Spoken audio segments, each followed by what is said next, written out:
Chapter 449. Looking at those few people in front, their footsteps were relaxed and they were brimming with energy. The youths all started to suspect whether the gravity belts on these few people were fake or not. Whereas at this moment, the few people who had been devastated by the youngsters' gazes were walking calmly. Long Yunzhan, Qiao Jin, Yan Xiaoyi, Mo Ying and the others lined up in a row as they walked in front. Yan Xiaoyi occasionally spoke a few words to Mo Ying, while Mo Ying listened on expressionlessly. Long Yunzhan was as indifferent as usual with an expressionless face. Only his peripheral vision would occasionally glance towards a certain direction behind him. Qiao Jin, who was by his side, had his brows furrowed with a troubled look, unlike the past where he was the livelier of the atmosphere. And behind these four people was Yiqing Luo and Dmo Xian. The two of them seemed to be whispering something, and Yiqing Luo would occasionally laugh out, or raise her fists to punch Dmo Xian as her cheeks flushed red. Apparently, Dmo Xian was teasing Yiqing Luo again. The youngsters were mentally and physically exhausted. While they were physically and mentally exhausted, they still had to accept their dog abusing light waves. How could they live on? After walking for around 1 hour, the group of them arrived at the marketplace which they had to pass to reach the Mercenary Association. Because the mercenary groups had to head to the Mercenary Association to accept the mission, then return to the Mercenary Association to complete the mission and collect the reward.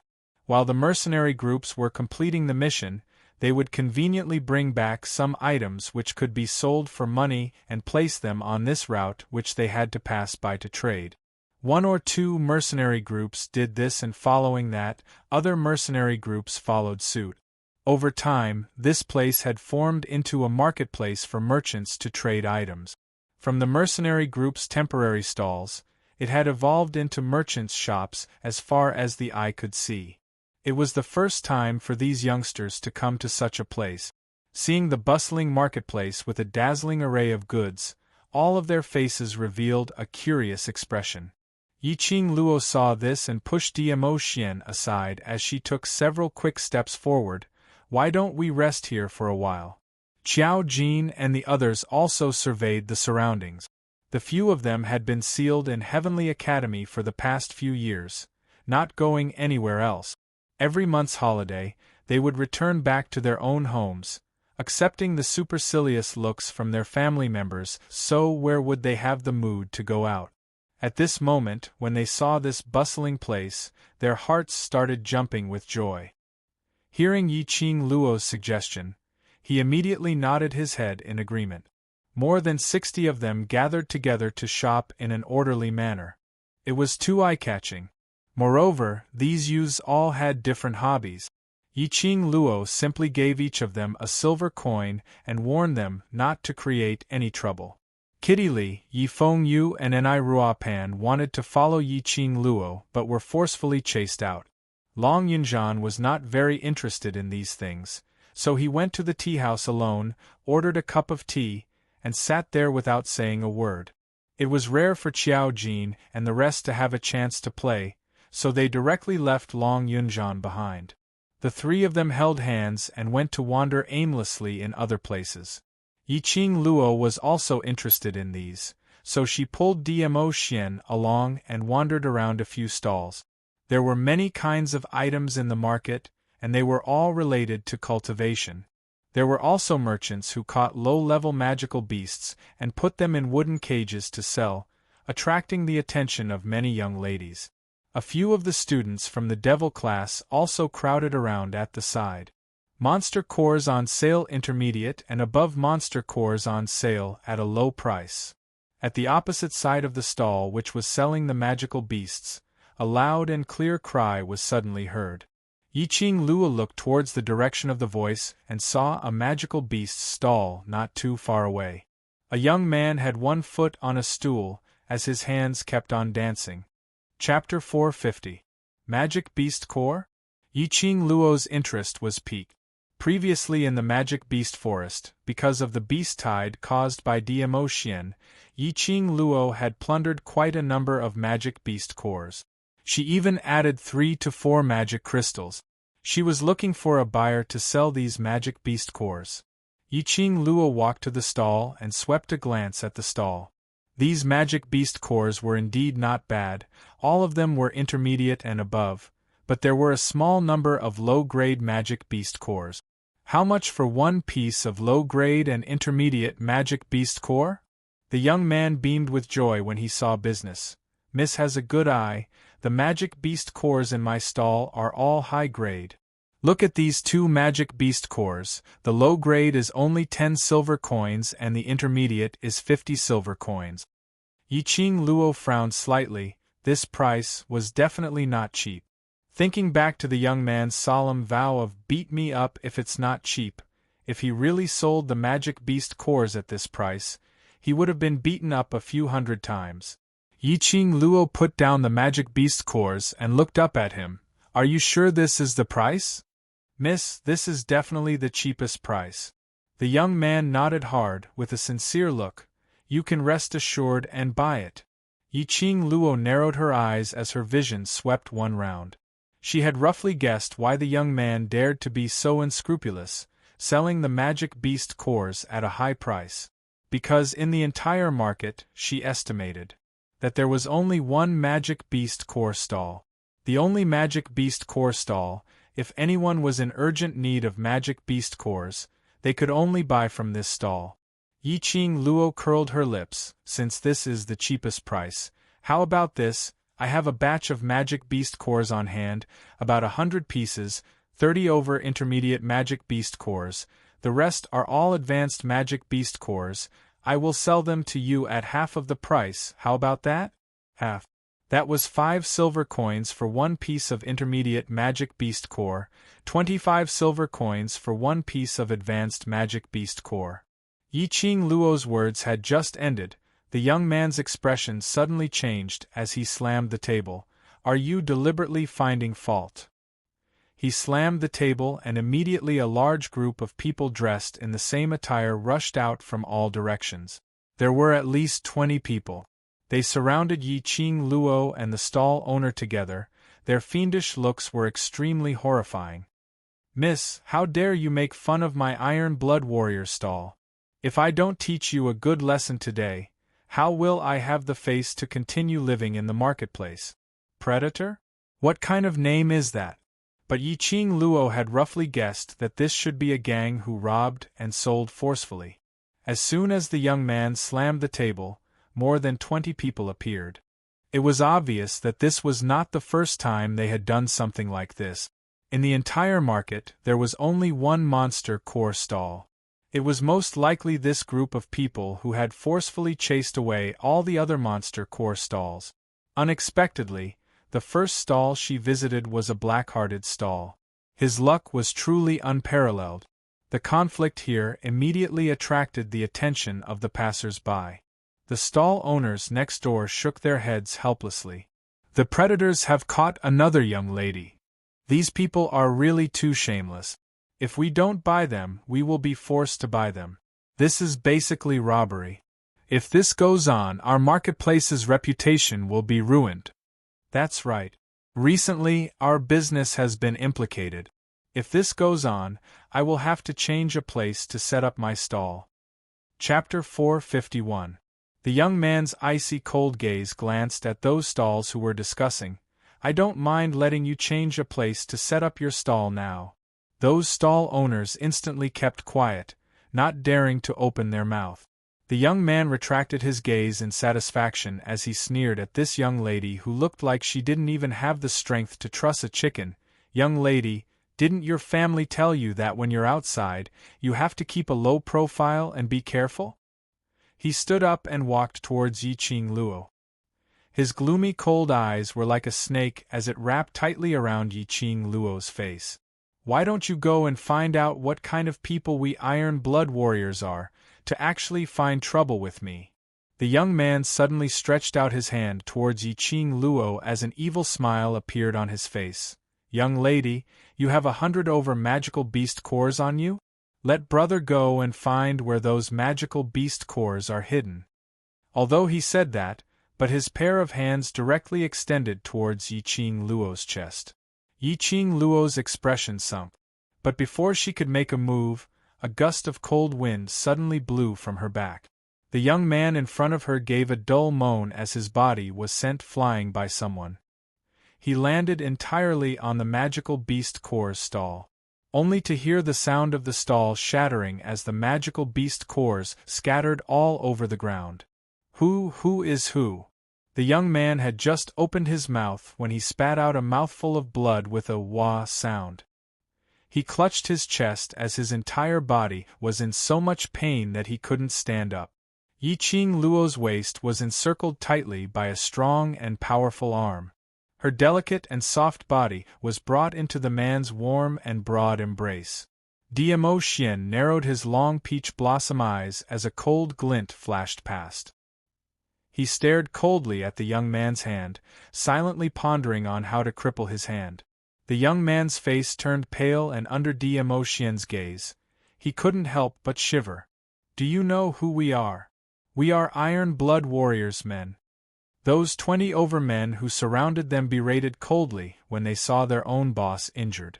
Following that, those 20 overmen held their weapons tightly as they charged towards Yiqing Luo's direction. The other party was just a man and a woman, and they looked delicate and weak. Even if that man was a cultivator, he shouldn't be able to defeat 20 over of them. With that thought in mind, everyone's attacks became fiercer. Sure enough, when they attacked, they saw the man who had just sent their boss flying suddenly let go of the woman's hand. He threw the woman to the ground and flew into the crowd. Are you afraid now? Facing the joint attack of more than 20 people, even the most powerful profound practitioner would be frightened to the point that his legs would turn to jelly.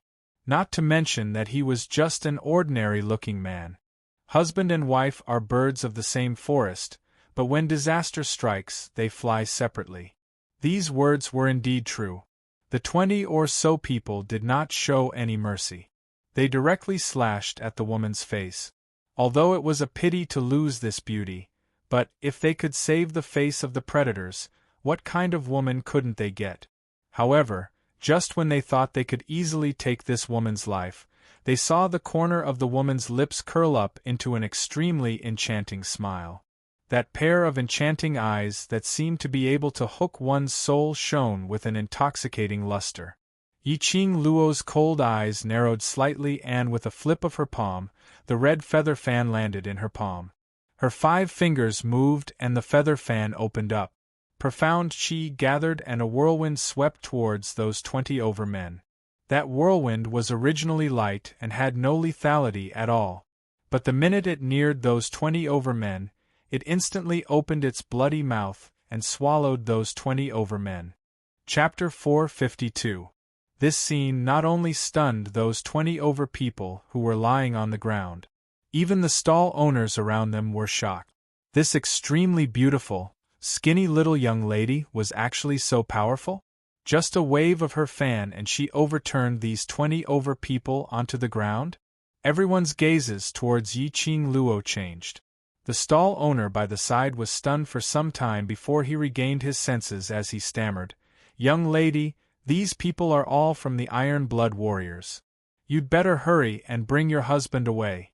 If you're caught by the Iron Blood Warriors, you'll definitely die." "Husband?" Yiqing Luo subconsciously turned her head back and looked at the crowd, at that outstanding figure. His lips were curled into a smile, and that ordinary-looking face, under his outstanding temperament, was dyed with a layer of unique charm. That pair of peach blossom eyes revealed a trace of crafty ridicule. Following that, his thin lips opened slightly as he spat out 2 words soundlessly, "Wife." Yiqing Luo instantly felt her cheeks burning hot as she rolled her eyes at him fiercely and retracted her vision. The stall owner looked at the couple's flirtatious expression and became even more anxious. "Don't you believe me? The Iron Blood Warriors are one of the 4 great families, eldest young Master Yuchi's team. They want to register as a mercenary group, and if you offend the Iron Blood Warriors, the Yuchi family will not let you off." This stall owner apparently saw that the Iron Blood Warriors had harmed so many innocent people, so he was trying his best to persuade them. Yiqing Luo revealed a smile as she nodded slightly at the stall owner. Thank you for your information, I know what to do. Yuchi family? Ever since she joined hands with the Mu brothers to cripple Uchiha, she hadn't heard any news about the Yuchi family for a long time. This eldest young master of the Yuchi family, the Iron Blood Warrior's boss? Yiqing Luo gave a cold laugh. Just a Yuchi family, she totally didn't care about them. Yiqing Luo directly turned around and walked towards Diamo Xian. She had just taken her first step when she heard Tong Ziqing's furious voice coming from not too far away. You're simply too much. Trying to cheat us of our money? Damn. Still want to make a move? You really think we don't dare to make a move? Immediately after, the sound of smashing stalls resounded. The Predator? What the hell was that? Very impressive? Let me tell you, even if your boss is here today, I will still beat him up. This was Kitty Lee's voice. I said I won't buy it, so I won't buy it. Do you think that we three girls are easy to bully? People like you don't deserve sympathy. Hearing this voice, Yiqing Luo was stunned. Wow, not bad. Under Tong Ziqing's guidance, and I Rupin also dared to cause trouble. Another predator. Yiqing Luo could totally guess the reason why they were quarreling. Perhaps they were also forced to buy things. These three girls had quite a temper. Being forced to buy something, it was only natural that they were in a bad mood. It seemed like the conflict between them and the predators could not be resolved today.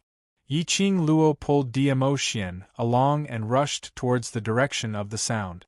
Tong Ziqing and the other two were surrounded by more than 20 people. The three of them immediately made their move and wrestled with the group of people. Beside them was a stall which sold various kinds of clothes made from beast skin. All of them had been swept onto the ground, and in the process of the fight, they were trampled all over. Kitty Lee's nose twitched as she smelled Yiqing Luo's scent. She used her claw to slap away the person who was rushing towards her. Sister, sister, she swayed her body and pounced towards Yiqing Luo. Chapter 453. As Kitty Lee's ears and tail were unable to be kept, Yiqing Luo made some small changes to her clothing design and added a loose black robe. Normally, it would be impossible to see her tail. But at this moment, seeing Yiqing Luo's excitement made her wag her tail uncontrollably. His black robe fluttered at an extremely high frequency. Yiqing Luo naturally saw Kitty Lee's tail wagging nonstop as she couldn't help but laughed out lightly. Although the beastmen maintained their human form, they still retained their animal habit. Kitty Lee pounced forward and was just about to hug Yiqing Luo's waist tightly. Suddenly, an arm appeared out of thin air and stopped her. Kitty Lee lowered her head and looked at the hand that was placed across her waist. She followed the direction of the hand, meeting Diamo Xian's pair of smiling yet not smiling eyes. Kitty Lee's ears immediately pricked up as her body stiffly distanced herself from Diamo Xian. Don't scare her, she's just a child. Yiqing Luo rolled her eyes at Diamo Xian, pushed his hand away and walked towards Kitty Lee. Diamo Xian followed closely behind. No. You can only let me hug you, no one else, not even a woman. Damn it. Wasn't this a little too much? Yiqing Luo couldn't be bothered with him and held Kitty Lee's hand. Kitty, what's going on?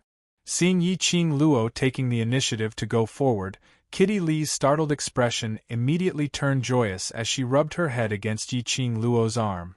Sister, it's all right, just a small matter, leave it to us. After rubbing, Kitty Lee revealed a satisfied smile. Then, he charged into the battle again and knocked out a person with a single claw strike. There was a kind of feeling of performing in front of Yiqing Luo. In a short while, the three of them had already dealt with the 20 or so people. Tong Ziqing clapped her hands and snorted coldly. Unscrupulous merchants like you, I can play you to death in minutes. As she spoke, she lifted her foot and stomped on the stall owner's chest. The owner of the animal hide stall was in pain from the beating. When he saw the kick, he was so scared that tears flew out of his eyes. Heroine, please spare my life. Spare my life. I was forced. I was forced by the eldest young master of the Yuchi family. Before he could finish his words, he heard a muffled groan. A dagger was stabbed into the neck of the stall owner. Fresh blood immediately spurted out. The stall owner breathed his last. Tong Ziqing's face immediately turned pale. She immediately retracted her leg and staggered back a few steps. And Ai Rupan supported her with a frightened look on her face. Although Tong Ziqing's power was considered to be above average among the students in Devil class. But after all, that was only limited to the Devil class. Towards the outside world, all the students in the Devil class did not understand it at all. It was one thing for them to play around normally, but when they saw a dead person, these young girls were all frightened. Yiqing Luo narrowed her eyes and looked towards the direction where the dagger flew from. A dazzling ray flashed past and Yiqing Luo's expression congealed. Her footsteps swayed as she grabbed Tong Ziqing and Ai Rupan with one hand and flung them to one side. He unfurled the feather fan in his hand, flipped it, and shot it out. With a ding sound, the feather fan seemed to have collided with something in the air. A dagger fell to the ground. Yiqing Luo's fingers moved and the feather fan made a turn, returning back into Yiqing Luo's hand. The direction from which the dagger was thrown was a group of people. It could absolutely be said to be vast and mighty. At least, there were more than 100 of them, and all of them were wearing the same clothes as these Iron Blood warriors. Chapter 454. Yiqing Luo frowned. There was an extremely disgusting feeling coming from this person. Momentarily, she wasn't able to describe what kind of feeling this was. The surrounding stall owners immediately picked up the stalls in front of them and ran away. Young Master Yuchi is here. Eldest young Master Yuchi is here. This stance seemed as though they had seen an evil spirit from hell. Eldest young Master Yuchi? Yiqing Luo narrowed her eyes as she gazed at the leader. Indeed, his brows and Yuchiya's were similar. Who dares to be so arrogant in the marketplace? Are you looking down on us Iron Blood warriors? A man walked out from behind Yuchi Peng, as he looked at the people lying on the ground, as he pointed towards Yiqing Luo's direction and berated her sternly. Whereas that Yuchi Peng's eyes were sinister, shooting out a biting cold glint as he stared at Yiqing Luo without blinking. Yiqing Luo's slender brows creased even tighter. After being stared at by this man, that disgusting feeling became even thicker. You Iron Blood warriors are simply black merchants. Count yourself lucky that I didn't beat you to death. Kitty Lee waved her little fists, as her petite face was filled with anger. Tong Ziqing coldly glanced at the hundreds of people, and the corners of her mouth curled up into a cold arc. You even dare to rob and sell to us? Only you black merchants are allowed, and we're not allowed to beat up black merchants? Is there no law in this West continent? In the marketplace, we Iron Blood warriors are the law. That man gave a cold harumph, as he was arrogant and egotistical. You bunch of stinky lasses who are still wet behind the ears, let us teach you what is called the law. His arm moved, and those 100 over people behind him, all pressed towards Yiqing Luo and the others. The surrounding customers who were watching the show, or the stall owners, all started to hide at one side to protect themselves. Not long later, these 100 over people formed several circles, surrounding Yiqing Luo and the others. But these few young ladies, none of their expressions changed. They coldly swept a glance at the 100 over people who were crowding around, as their faces surfaced an excited look. Yuchi Peng's sinister eyes faintly flashed past a treacherous glint which made one flustered. At this moment, the girls who were surrounded suddenly moved like a bolt of lightning, darting among the 100 people. These 100 or so people didn't care about these delicate young girls at all. They were just putting on an act to scare them. All of them held their weapons and did not put much thought into it. When the girls began to move, the 100 or so people were shocked. However, by the time he reacted and counterattacked, it was already too late. Each of these 4 girls was fiercer than the last. Especially the one with the red feather fan. His attacks were so ruthless that it made people wish they were dead. Moreover, the attacks of these 4 girls were extremely sinister and wretched. They were clearly united to defeat this group of people in front of them.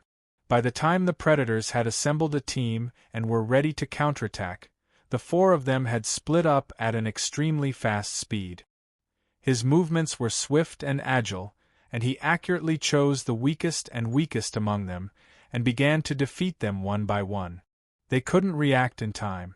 After a few repetitions, the 100 people in front of these 4 young ladies weren't even considered as fart. The man beside Yuchi Peng was anxious as his face turned ashen. What's going on? How could these young ladies possibly defeat these 100 cultivators who had been handpicked? They clearly looked weak and frail. Even their profound chi seemed so weak. How could they possibly defeat his 100 brothers? Chapter 455.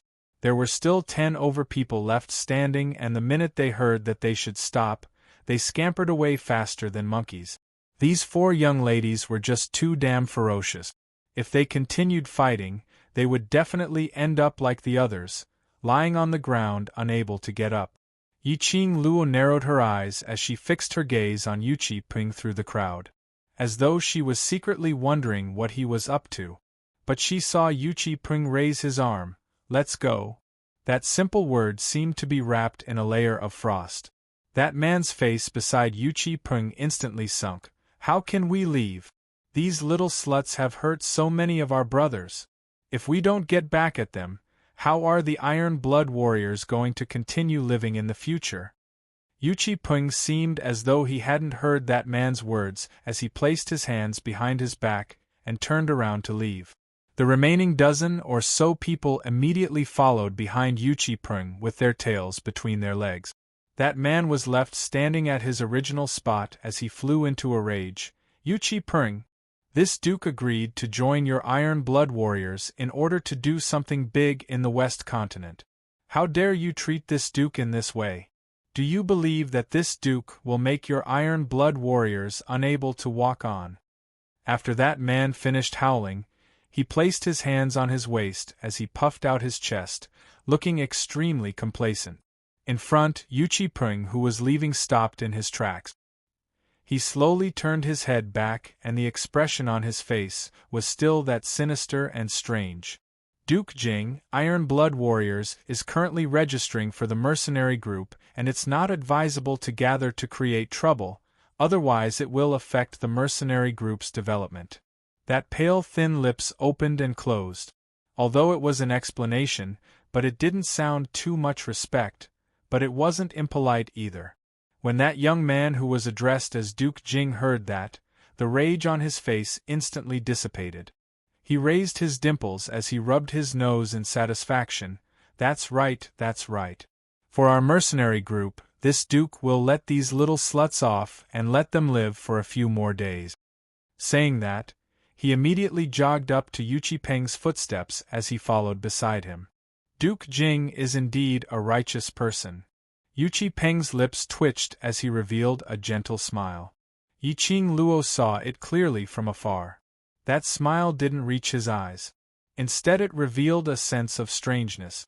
Duke Jing's face revealed a complacent smile as he placed his hands on his waist and said delightfully, "That's of course. Duke Jing?" And Ruopan muttered softly, "I've heard news about Duke Jing. He is the monarch's nephew and his father is an old general in the West Continent. When Duke Jing was 8 years old, he died in the battlefield and the monarch sympathized with him. In order to repay the old general, he brought him back to the palace and conferred him the title of Duke Jing. Perhaps because of his guilt towards the old general, the monarch dotes on him a lot." The monarch's nephew? Spoiled by the monarch? He really doted on her quite a bit. He looked to be at least 20 years old, but the way he acted was like a child. This monarch was indeed a cunning fox. Bringing the old general's son, who had died in the battlefield, back to the palace to be conferred the title of prince, the unrestrained doting, not only did it gain a good reputation, it also completely spoiled Duke Jing's temperament. Arrogant and conceited. After getting used to such a life, He would never have thoughts of avenging his father or rebelling. It was indeed a brilliant move. Spoilt child, no wonder this eldest young master Yuchi has him in his hands. When Tong Ziqing heard that, she scoffed coldly. Towards this kind of useless trash duke who bullied others, she had no interest at all. Didn't you hear the main point? Yiqing Luo's brows rose slightly as she glanced sideways at Yuchi Peng's direction. They are going to register their mercenary group. Chapter 456. Group leader is Yuchi family's eldest young master and the sugar daddy is the monarch's most beloved nephew. This backing, we can't be compared. Yiqing Luo laughed lightly. How can we not be compared? And Rua Pan held onto Yiqing Luo's arm as her gentle brows were tainted with a tinge of mischievousness. Our backing is the Overlord, who can be compared to our backing? Alright, and Rua Pan this lass, actually learned bad things from them, knowing how to tease her. Since the Iron Blood warriors had already stopped, Yiqing Luo and the rest naturally wouldn't chase after them. Yuchi Peng was right about one thing. They were about to register their mercenary group now and there couldn't be any accidents. If they really clashed with Yuchi Peng and the rest, it might possibly affect them and they might not be able to register their mercenary group successfully. The few of them naturally didn't have the mood to shop, so they returned to the tea house and each of them ordered a cup of tea, waiting for their brothers to return. The 4 of them in the marketplace earlier had already been spread around the entire marketplace from the stall owner's mouth. When the tea house boss brought over a pot of tea, he stared at the few of them. You few young ladies, newborn calves aren't afraid of tigers. You don't know the ferociousness of the bunch of Iron Blood warriors. The tea house boss saw these few young ladies looking fresh and pretty as he couldn't help but worriedly said a few more sentences. Today they are rushing to register their mercenary group, so they will let you off. But after they finish registering... The tea house boss paused as he lowered his voice. They will absolutely not let you off, you have to be careful. Thanks for the reminder. Yiqing Luo could tell that the tea house boss was worried about her as her lips curled upwards. The tea house boss took a few glances at them as he shook his head and sighed as he went to busy himself with the other tables. Something happened? Long Yunzhan, who had been silently drinking his tea, suddenly opened his mouth. That pair of azure blue eyes stared straight at Yiqing Luo's face. Small matter. Yiqing Luo waved her hand disapprovingly. Small matter? Long Yunzhan's brows creased as he placed the teacup heavily on the table. Surrounded by 20 over people, and all of them have weapons in their hands, is this considered a small matter? Haven't you been drinking tea here? How did you know that I was surrounded by 20 over people? I heard about it. Long Yunzhan's eyes wandered as he unnaturally shifted his vision away, falling onto the man who was drinking tea elegantly by Yiqing Luo's side. I also heard that when you were surrounded by 20 over people, the Overlord pushed you into those people and stood among the crowd, as though it was none of his business. When he said the last few words, he was obviously a little angry, gnashing his teeth as he spat out each word. Yiqing Luo was stunned for a moment before she reacted. You've misunderstood, Ah Xian He. Before she could finish speaking, she felt her waist tighten. The man beside her had already pulled her into his arms. The man's ink-black hair cascaded over her body like a cloud of smoke. She could feel a man's chin on her shoulder. Speaking of which, as the class monitor, didn't you also choose to stand by and watch when Lil Luo Air was surrounded?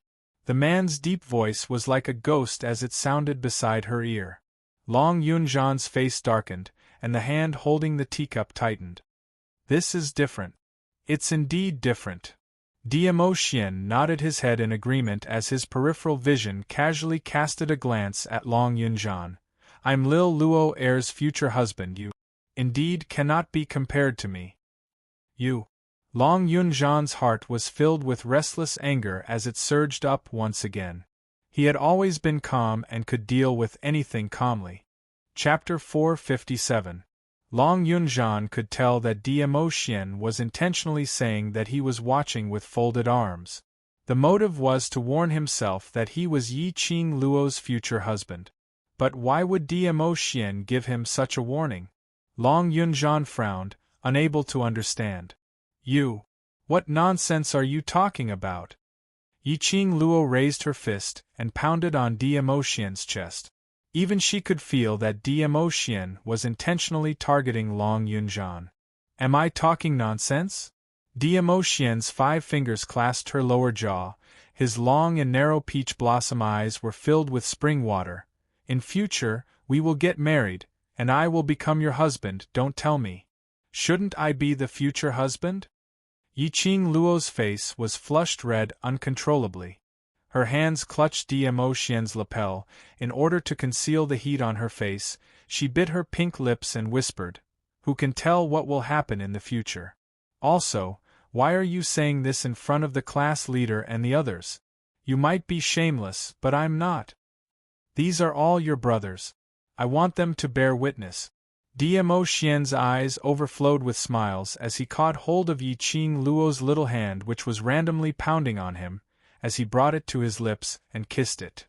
I saw a scene of dogs being abused as soon as I got here. My eyes are going blind. If I knew this would happen, I would have gone one more round. Madame Qing Luo and the Dharch are always abusing the dogs whenever they don't get along. Not far away, the exaggerated howls of the youths could be heard. Diamo Xian had changed his looks, and Yi Qing Luo had specially instructed them not to call him Overlord outside. These youths directly called him the Dharch. They had arranged to meet Yi Qing Luo at the tea house in 1 hour, and when they arrived, they saw the Overlord holding onto Madame Qing Luo's hand. That kiss was so beautiful that it made people want to draw this scene. Yi Qing Luo hurriedly withdrew her hand as she stared at Diamo Xian in annoyance and struggled to get up from his arms, pretending as though nothing had happened as she rushed towards those youngsters. "What have you all bought? Let me take a look." Dozens of youths waved the spoils of war in their hands, their faces full of smiles. The students of the Devil class gathered at the tea house one by one. The huge tea house was soon filled to the brim. There were also many people standing outside the tea house, holding their teacup. They were talking about the things they had bought. Yi Qing Luo bought some paper and brush from the art stall opposite the tea house and pasted their names on the items which these youngsters had bought and placed them into the profound phoenix ring in batches.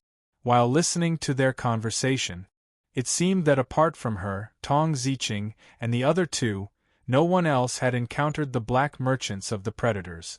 Yi Qing Luo tidied up the youngsters' purchases and the group prepared to head towards the mercenary association. Yi Qing Luo settled the bill with the tea house boss and walked behind. She had just walked out of the tea house when she saw the opposite art stall owner holding onto 2 scrolls as he walked towards Yi Qing Luo. "Young lady, you're the first child who dared to lay a hand on the Iron Blood warriors. Those of us who set up stalls in the marketplace have been bullied by them, so your actions today have helped us to vent our anger." He passed the scroll to Yi Qing Luo with both hands. "This is a little token of my appreciation. I hope your team will become stronger and stronger." Yi Qing Luo opened one of the paintings, and after she saw what was drawn on it, her cheeks flushed red instantly as she furiously closed the scroll and stuffed it into Diamo Xian's arms. Following that, her little figure scuttled towards the group in front. The art stall owner couldn't help but burst out laughing as he gazed at the direction where Yi Qing Luo disappeared. "It's great to be young."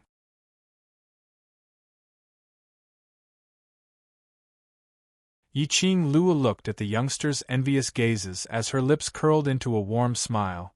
"No matter, not too long later, you will own a place which is even more glorious than this place." The youngsters' gazes were resolute as they looked at Yi Qing Luo. The hot blood in their bodies was already burning. "Amen, we believe you." Yi Qing Luo smiled as she strode towards the Mercenary Association's main entrance. "Stop!" With a stern shout, the 2 guards stretched out their long spears, blocking Yi Qing Luo and the others' path. Yi Qing Luo narrowed her eyes. Long Yunzhan frowned and looked at the 2 of them coldly. "If you want to enter the mercenary union, Each person has to pay 10 gold coins. The guard said expressionlessly. 10 gold coins? 10 per person? F***CK. Was it really a good idea to rob the mercenary guild so openly?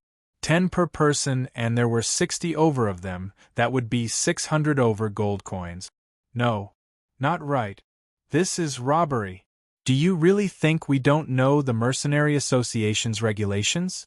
Why haven't I heard that we need to pay gold coins to enter the Mercenary Association? And Ruapan shouted coldly. Ever since she found out that they were going to set up a mercenary group, and Ruapan specially inquired about some registration matters in the Mercenary Association, but she had never heard that they needed to pay gold coins to enter the Mercenary Association. Chapter 459. Now you have to pay the gold coins. The guard snorted coldly with an arrogant expression. If you can't pay the gold coins, then get lost, don't block the door. You. And Ruapan stomped her feet in anger. You guys are doing this on purpose. The guard swept a disdainful glance at her and finally set his sight on Yiqing Luo. After seeing Yiqing Luo's stunning face, an evil smile appeared on his face. Little beauty, it's not impossible to go in, if you can accompany us brothers. Before the guard could finish his words, he felt a sharp pain coming from his mouth. Immediately, a thick smell of blood came from his mouth. He coughed violently and spat out a mouthful of blood and a few broken teeth. The other guard's face sunk as he immediately stabbed his long spear towards Yiqing Luo and bellowed, "How dare you create trouble in the Mercenary Association? Are you tired of living?" The guard who was beaten up had yet to pull him back. He didn't even see who was the one who gave the slap on his mouth and suffered it. These people were not people to be trifled with. Only, his teeth had fallen out from the slap and he couldn't even complete a simple sentence. The guard who rushed forward with the long spear was directly kicked out. He went through the main door and fell into the main hall of the Mercenary Association. The group of group leaders who were queuing up were stunned. The surrounding guards heard the news and a group of people immediately rushed over. The guard's internal organs were in pain from the fall, and he spat out a few mouthfuls of blood. His fingers trembled as he pointed to the door and let out an "ah" sound. A group of guards looked towards the direction and saw 60 over young men and women standing at the door, and a guard who was covering his face and was in a sorry state. Very quickly, a captain dressed in a guard uniform with an additional badge on his shoulder and a few white feathers on his hat swiftly walked over. "Who's the one creating trouble in the Mercenary Association and looking down on the authority of the Mercenary Association? You're just in time. I'd like to ask, when do we have to pay 10 gold coins per person to enter the Mercenary Association?" Yiqing Luo sneered as her eyes turned sharp.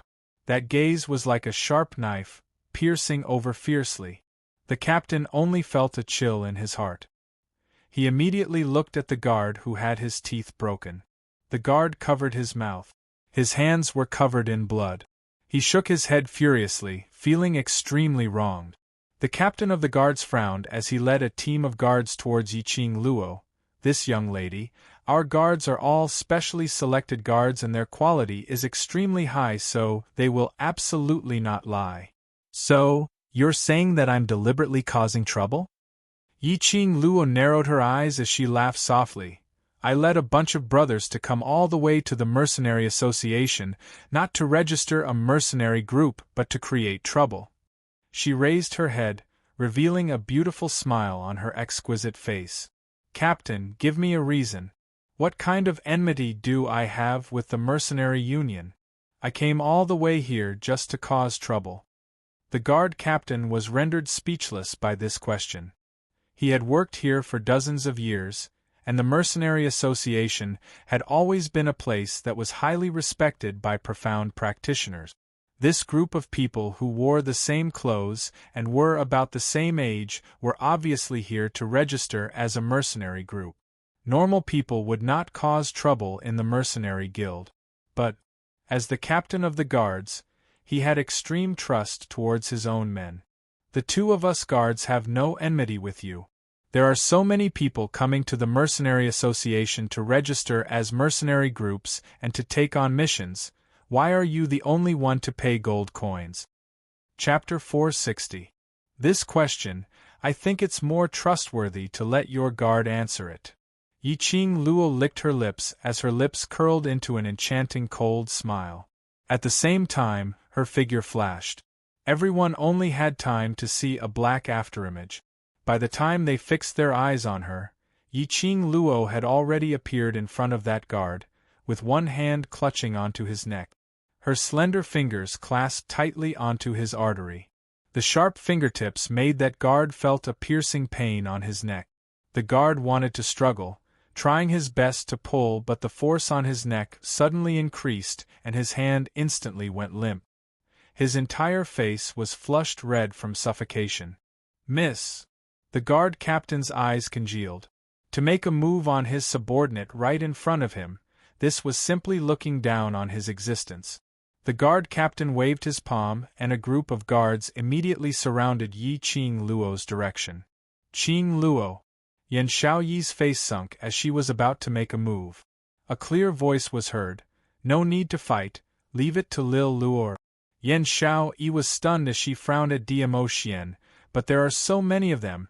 No matter how powerful Qing Luo is, these are after all guards who had been through the battlefield. If it's Lil Luoer, there's absolutely no problem. His confident words caused the restless people to gradually calm down. Standing in front, the expressionless Long Yunzhan's expression congealed slightly. He had seen it all. Earlier, when that guard spoke obscenities to Yiqing Luo, the one who broke that guard's teeth was Diamo Xian. Thinking back to the marketplace, he used the excuse of being at the tea house, but in actual fact, he was following behind Yiqing Luo, seeing her being surrounded by that magical beast core stall owner and 20 over iron blood warriors. At that time, Diamo Xian took action because the magical beast core stall owner attempted to molest Yiqing Luo. Suddenly, Long Yunzhan seemed to have understood something. Diamo Xian wasn't watching by the side, nor was he standing in the crowd to watch. What Diamo Xian gave Yiqing Luo was free love. When Yiqing Luo had a conflict with others, Diamo Xian was more concerned than anyone else. But he let Yiqing Luo settle it. It was because of his trust towards Yiqing Luo, and also because he wanted to give her a chance to grow. "Captain, I just want to prove that we just want to register as a mercenary group." Yiqing Luo glanced sideways at the guard captain. "Or perhaps, Captain is trying to cover up your crime on behalf of your subordinate?" The captain of the guards who was charging forward immediately stopped in his tracks. Yiqing Luo's matter had already attracted the attention of the surrounding mercenary group. At this moment, they surrounded him and pointed at him. If he really forcefully took Yiqing Luo down, he was afraid the mercenary guild would never be able to wash away this stain. He waved his hand and ordered a group of people to stop. "What a sharp-tongued girl. Good. I'll give you this chance." The guard captain's eyes were filled with anger as he glared at the guard. "You, explain to me clearly what exactly is going on." The guard groaned in pain. His mouth was burning with pain, and his neck was suffocating. He blushed and shook his head furiously. Yiqing Luo's fingers loosened a little as her lips curled into a chilly smile. "Speak, say every single word clearly. If there's any falsehood in your words, this lady will take your dog life right now." If it wasn't for the fact that she was leading a group of brothers today, and had already put on their group's uniform, Yiqing Luo couldn't be bothered to go through so much trouble. They were a team that wanted to register as a mercenary group. Before the registration, there must not be any stain. Chapter 461. Captain, save me. She's despising the Mercenary Association's authority. The guard endured the pain as he spat out every single word. Because he was missing a tooth, his words were leaky and his words were unclear. But if he listened carefully, he would be able to understand his word. We were just stopping them to do a routine interrogation. But she made a move, Captain, save me. The guard captain narrowed his eyes. What else do you have to say now? Still not letting him go? You're at death's door and still want to cover up for the mastermind? Have you forgotten who is your master? Yiqing Luo's fingers suddenly clenched tightly as that pair of enchanting eyes were filled with a thick austere aura. Her chilly laughter was as though the god of death had descended. Really pitiful, this captain who was worried about your life. Just for a little bit of benefit, he didn't hesitate to cheat the captain who had always trusted you. This kind of dog, you don't need it. The lady's voice was sweet and melodious, but that tone was filled with a thick murderous aura. The guard felt the life force in his body gradually disappearing. He opened his eyes wide in terror as he subconsciously looked towards the captain, whose face was filled with rage. His heart was filled with shock, and Yiqing Luo's earlier words were lingering in his ears. The guard's lips trembled. I'll say. By the time Yiqing Luo let go, the guard spat out the words with difficulty. It's the Iron Blood Warriors. He gave us 10 silver coins and asked us to stop. Sister, be careful. Behind, Kitty Lee's panicked voice was heard. Yiqing Luo's peripheral vision saw a glaring ray coming towards her as she sensitively let go of the guard and instantly retreated a few steps backwards. She saw that guard lying limply on the ground. A dagger was stabbed into his chest. Although the guard was no longer breathing, but before he died, he said the words, Iron Blood Warriors, which was clearly heard by everyone. The guard captain ran up and carried the guard up with one hand. On seeing the dagger on the guard's chest, his expression sunk and turned extremely ugly. Iron Blood Warriors. They were actually from the Iron Blood Warriors. When did these young lads and Iron Blood Warriors get into conflict? Dagger. Yiqing Luo's eyes narrowed as her lips curled in ridicule. Throwing a dagger to silence him was indeed Yuchi Peng's method. She had roughly guessed in her heart that the mastermind behind these two guards looking for trouble was Yuchi Peng. But she was very curious why Yuchi Peng stopped her from entering the mercenary association. You guys again? Duke Jing also saw Yiqing Luo, and the smile on his face instantly turned into anger as he pointed at Yiqing Luo and howled. You're really like a lingering spirit that won't go away. After creating trouble in the marketplace, you came to the Mercenary Association to create trouble. While speaking, Yuchi Peng and the rest had already walked over. Yuchi Peng's face was calm, as if the person who had just killed the guard was not him. The corner of his mouth curled into an extremely shallow smile. Captain, these people are habitual troublemakers, there is no doubt about it. Although his words were soft, the threat and warning in his eyes were obvious. The guard captain's face was gloomy. Now that things had developed to this point, even the stupidest person would know exactly what was going on. But the captain of the guards took a look at the dead guard in his arms and then looked towards Yuchi Peng's direction, as well as Duke Jing's puffed-out chest with a face of warning. He fell silent. Chapter 462. The surrounding guards received the order and immediately released their profound chi. These guards were all cultivators who were carefully selected by the guard captain. All of their profound chi were at Mystic Profound 3rd grade and above. The highest had even reached Mystic Profound 7th grade. It was rumored that the Mercenary Association's guards numbered up to 1,000 and above.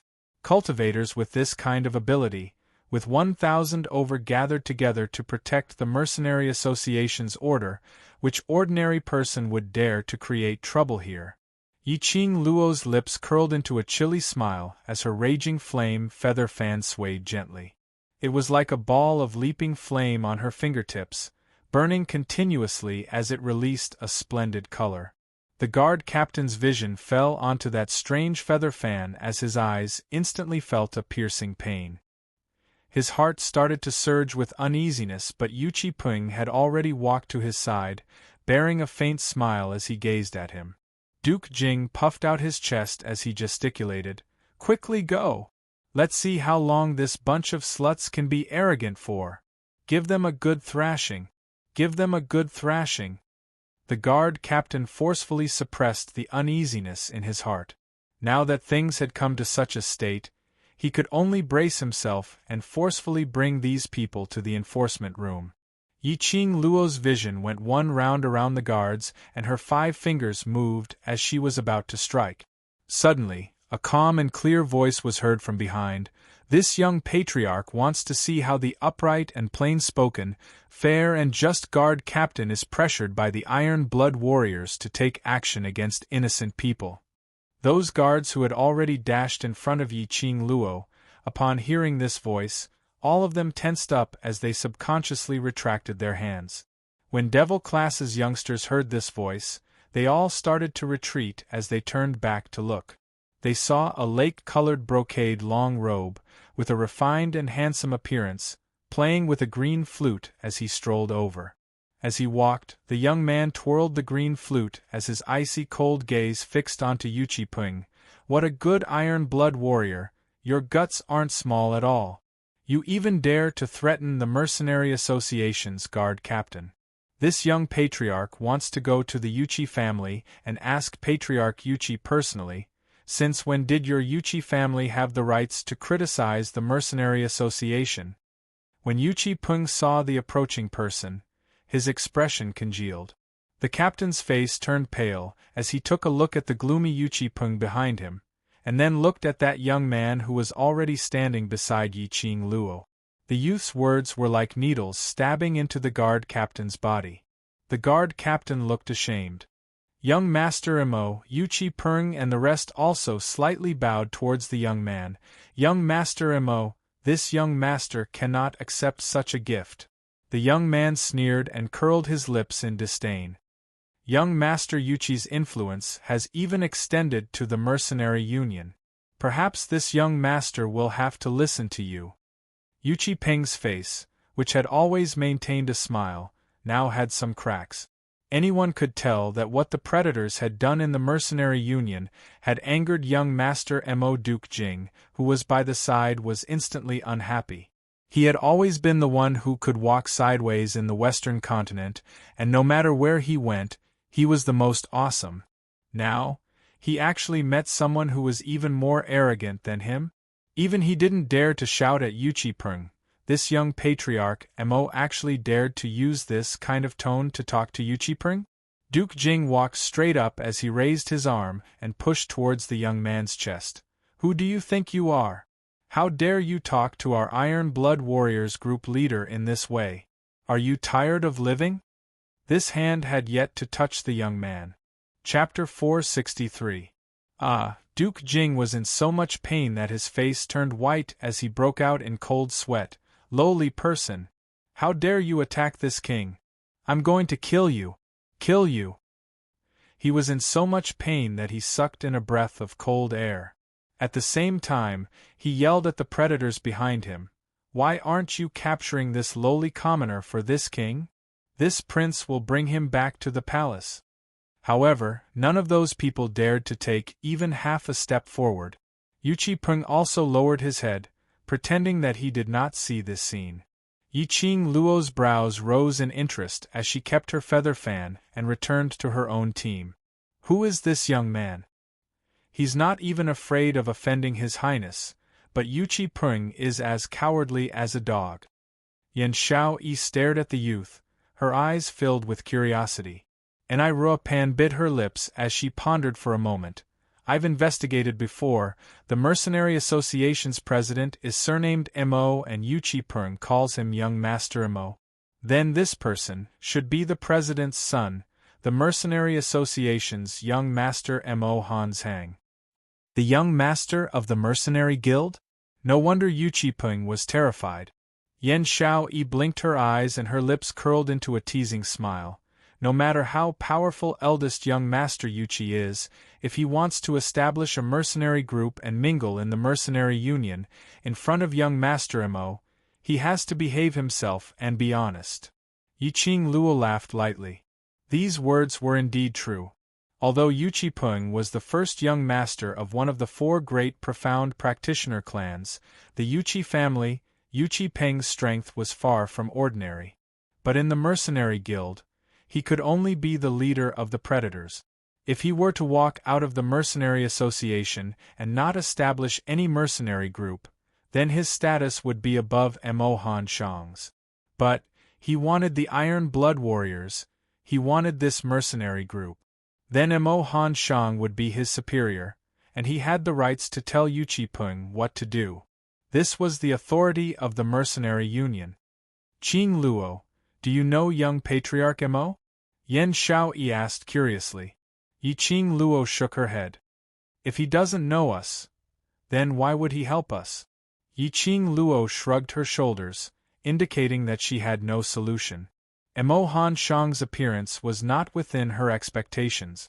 But from the looks of it, Mo Han Shang didn't have any ill intentions towards them. His vision then turned towards Mo Han Shang and the others. With one hand placed behind his back, his posture was elegant and calm as his eyes were filled with ridicule as he glanced sideways at Duke Jing, who was hugging his hands and crying out. He was very calm, completely disregarding the other party's identity. That's right, the predators are really amazing. Mo Han Shang's rosy red lips curled slightly, as a cold arc of ridicule flashed past. Since the Iron Blood Warriors are so powerful, I believe that eldest young Master Yuchi doesn't need the Mercenary Association and will be able to build your own team. When these words came out, Yu Qipeng's face completely darkened. He took large strides to Duke Jing's side as he lifted his clothes and threw it towards the group of members behind him. Young Lord Mo, Duke Jing has just left the palace and doesn't know anything about the outside world. If he had offended young Lord Mo, I apologize on his behalf. Duke Jing? Mo Han Shang narrowed his eyes as he shot a glance at Duke Jing's direction as he scoffed. No wonder eldest young master was so arrogant these few days. So you've colluded with the imperial family. These words made Yu Qipeng's face turn green and white. Since Duke Jing's brain isn't working well, then this young patriarch shall be magnanimous and not be calculative with you. Mo Han Shang seemed as though he didn't see Yu Qipeng's gloomy expression as he continued talking. Let's do it like this, eldest young Master Yuchi. Just apologize to these people and beg for their forgiveness, and this matter will be over. Chapter 464.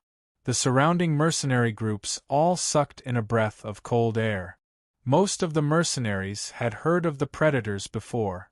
Let's not talk about the reputation of the Iron Blood Warriors outside. Just recently, Yu Qipeng had been recruiting cultivators and even hooked up with Duke Jing to inject funds into the mercenary group. It was obvious that they were going to register a mercenary group. The other mercenary groups would naturally pay more attention and understand them. Hence, they had some understanding of Yu Qipeng's way of doing things. Asking him to apologize to this group of unknown brats? Do I have to beg for their forgiveness? This was no different from slapping him in the face in front of everyone. Yu Qipeng had just registered his mercenary group today, and if he were to apologize to Yi Qing Luo and the others and beg sincerely, then the Iron Blood Warriors would not be able to raise their heads in the Mercenary Association in future. But Mo Han Shang was obviously grabbing onto Yu Qipeng and not letting go. This sentence seemed reasonable, but in reality, it forced Yu Qipeng into a dilemma. One was to offend Mo Han Shang. One was the pride of the predators. Right now, Yu Qipeng's heart was filled with resentment. Why did Mo Han Shang suddenly appear? To help that bunch of brats? What was the identity of this group of young men and women? Yu Qipeng thought back to when he was in the marketplace. He had hand-picked over 100 profound practitioners, but in front of the 4 young ladies, they were so weak that they could not even withstand a single blow. Their tacit cooperation was as if they knew each other's movements. This was definitely not a tacit understanding that could be developed overnight. At that time, he only wanted to register as a mercenary group so that he could be the first to take on the new rare mission. After seeing the 4 girls' skills, in order to save time and register as a mercenary group as soon as possible, he stopped in time. Yu Qipeng saw that these young girls were dressed in the same attire, and there were many young boys and girls in the same attire walking back and forth. And the only way to the market was through the mercenary guild. Yu Qi-peng guessed that these youngsters wanted to register as a mercenary group. Because of this, he made use of his own identity and sufficient benefits to bribe the two guards, preventing Yi Qing Luo and the rest from entering the mercenary association to register their mercenary group. A strong intuition told Yu Qi-peng that if these people were to register as a mercenary group, it would definitely become a hindrance to the predators. He had painstakingly spent a huge amount of energy and money to build the predators. They vowed to become the #1 mercenary group in the world. He would not allow anything to go wrong. Everything was going according to plan. But out of nowhere, Mo Han Shang this Qing Yaojin appeared. What? Young Master Yu Qi is unwilling? Mo Han Shang's brows rose as he teasingly curled his thin lips. I, Mo Han Shang, hate people who play tricks in my mercenary association the most. He paused, the smile on his face revealing a bit of eerie coldness. In particular, eldest young Master Yu Qi killed my guard in front of my face. When Mo Han Shang said to this point, he intentionally dragged out the last syllable as he stopped his voice. The corners of Yu Qi-peng's mouth twitched, his entire body trembling incessantly from anger. No matter how good he usually was at hiding his emotions, he could not hide the anger on his face at this moment. Young Master Yu Qi, even if you stare your eyes out, it won't help. Mo Han Shang gave a cold laugh, as his voice suddenly turned as cold as ice, bribing the guards in the mercenary association, obstructing other groups from registering as mercenary groups, and even killing the guards. Just based on these 2 points, this young patriarch has the authority to chase you out of the mercenary association. You'll be blacklisted by the Mercenary Union. Chapter 465. In other words, the Predator mercenary group was destroyed, completely destroyed. Young Master Mo, no matter what, I am the young master of the Yu Qi family. You should at least give face to the Yu Qi family. The veins on Yu Qi-peng's forehead bulged as he clenched his fists tightly, enduring the anger that filled his chest. I spit. Mo Han Shang spat out fiercely as he gave a disdainful snort. Face?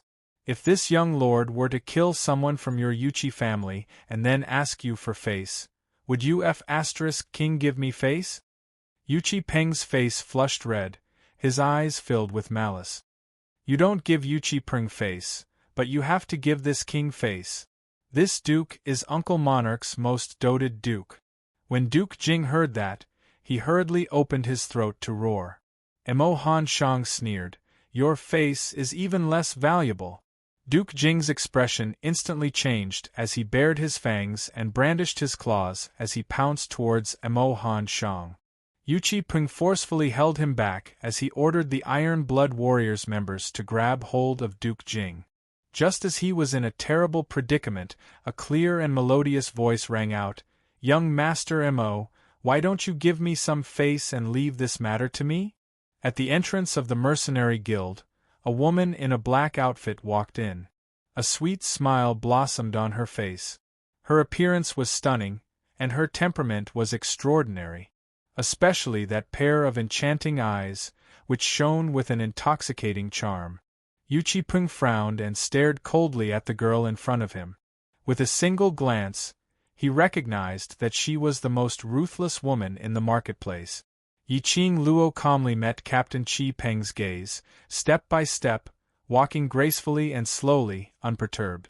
The instant Mo Han Shang saw Yi Qing Luo, the cold arrogance on his face turned into a handsome and clean smile.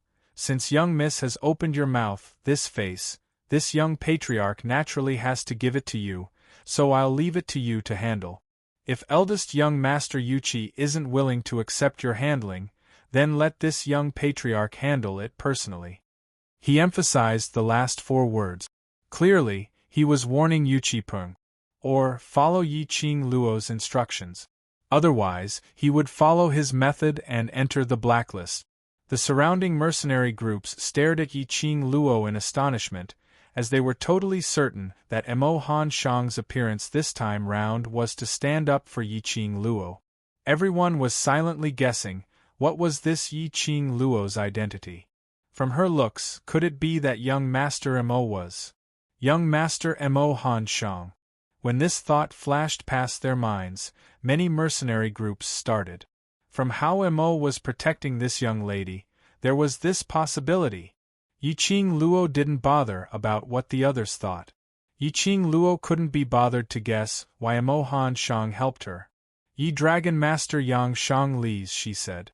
You God he did said, Yi he said, you I said, he. With that said, she shook her head with a look of pity. Young Master Yuchi, you just need to apologize to my party and hand over the first mission you've accepted. That will do.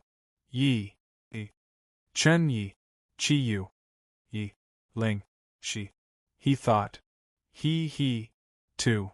Apparently, he was anxious to register his mercenary group in the Mercenary Association. From those stall owners' words, it was obvious that Iron Blood Warriors had existed for a long time. They had never registered their mercenary group. But at this moment the reason was so urgent. There was a possibility that Yuchi Peng had heard some news, and there would be a mission today which made Yuchi Peng interested. Chapter 466. As expected, after she mentioned Yuchi Peng handing over the mission, Yuchi Peng's expression turned steely green. That pair of venomous eyes stared fiercely at Yi Qing Luo. Yi Qing Luo's long eyelashes fluttered as she innocently tilted her head. Eldest young Master Yuchi, why are you staring at me for? I'm giving you a way out of this embarrassing situation. If you're not willing, then just treat it as though I didn't say anything. That spirited eyes twinkled as they were clear and moist. That look, no matter how one looked at it, it seemed as though she was doing the Iron Blood Warriors good, specially making a compromise. When the surrounding mercenary groups saw the young lady's aggrieved look, their sympathy immediately overflowed as they all stood up for Yi Qing Luo. This young lady has already taken a step back. Eldest young Master Yuchi, you should also take a step back. It's just a mission. Giving it to this young lady to protect your own mercenary group isn't a huge loss. The Iron Blood Warriors killed people in the Mercenary Association and instigated the guards to stop these young ladies from entering the Mercenary Association. This has already violated the Mercenary Association's regulations and can totally be blacklisted. Iron Blood Warriors are taking advantage of us? It wasn't easy for this young lady to establish a mercenary group. As the eldest young master of the Yuchi family, why must he be calculative with a young lass? These mercenary groups were mostly boorish people. On one side was a mercenary group with a strong backing and the royal family's investment. On the other side, there was a small group of yellow profound realm Xian practitioners who had come out of nowhere. Naturally, everyone's scales were tilted towards the weaker side. Especially when Yi Qing Luo's looks were peerless and she put on an innocent look. How would these mercenary groups remember the scene of Yi Qing Luo interrogating the guards earlier? The crowd's discussions made Yuchi Peng's face turn steely green and gradually turned pale. Yuchi Peng was very clear on how important reputation was to a mercenary group. If he were to give up on the Iron Blood Warriors and never step into the Mercenary Association ever again, he absolutely could not do it. The Iron Blood Warriors had spent so much effort and only he himself knew the hardships involved. How could he bear to? But this mission, rare grade mission, if he were to hand it over, wouldn't it be a waste of time for him to bring his team to the Mercenary Union to register? Yuchi Peng, I feel that what they said makes sense. Duke Jing was grabbed by a few members and by now, he had calmed down quite a bit as he finally became smart for once. Think about it, apologize and hand over this mission. At least our Iron Blood Warriors will be saved. There would always be rare missions in the future. But if we really let young Master Mo blacklist the Predator, we won't be able to keep our current mission. Duke Jing's words were right on point. Yuchi Peng naturally understood this logic. But, if they apologized, they would be lowering their heads to a small, unknown team. The reputation and prestige of the Predators would be greatly damaged. It also indirectly admitted that the Predators were causing trouble in the Mercenary Guild. This stain would always be with the Predators. Even if the Predators became the #1 mercenary group in the future, it would become a dark history for others to laugh at. As for this small team, but because of his magnanimity today, his name would spread throughout the mercenary world. Famous, a good reputation. Yu Qi-Peng's pupils suddenly constricted. He suddenly raised his head and stared at Yiqing Luo's bright smiling face as his heart tightened. Chapter 467. Emohan Shang's appearance gave Yiqing Luo a chance. Eldest young Master Yuqi and Duke Jing's face was something which Emohan Shang totally disregarded. But unfortunately, the minute Yiqing Luo opened her mouth, Emohan Shang was beaming with joy, and he even stood up for Yiqing Luo without any reason. Yiqing Luo's solution sounded as though she was wholeheartedly thinking for the Iron Blood warriors. She only wanted to turn the big problem into a small one and the small one into nothing. Moreover, she put on a saintly look, willing to forgive everything which they had done. But in actual fact, the one who benefited the most from this matter was Yiqing Luo's group. Not only had they obtained this rare mission, they were also able to create a good reputation for their own mercenary group. From today onwards, there would probably be many mercenary groups in the mercenary world who were willing to be on good terms with this mercenary group, which was formed by young lad. As for himself, Iron Blood Warriors was the staircase which Yiqing Luo had climbed up. Yu Qi-Peng asked himself that he was adept in scheming, but today, he had fallen into the hands of a young lass. Till now, he was still unable to tell that between Emohan Shang and Yiqing Luo. Had they long known each other? His heart was filled with unwillingness, but Yu Qi-Peng could only bear with it. Finally he gave in. No matter what, the Iron Blood Warriors must be preserved. Where there's life, there's hope. A bunch of kids who hadn't even grown their hair.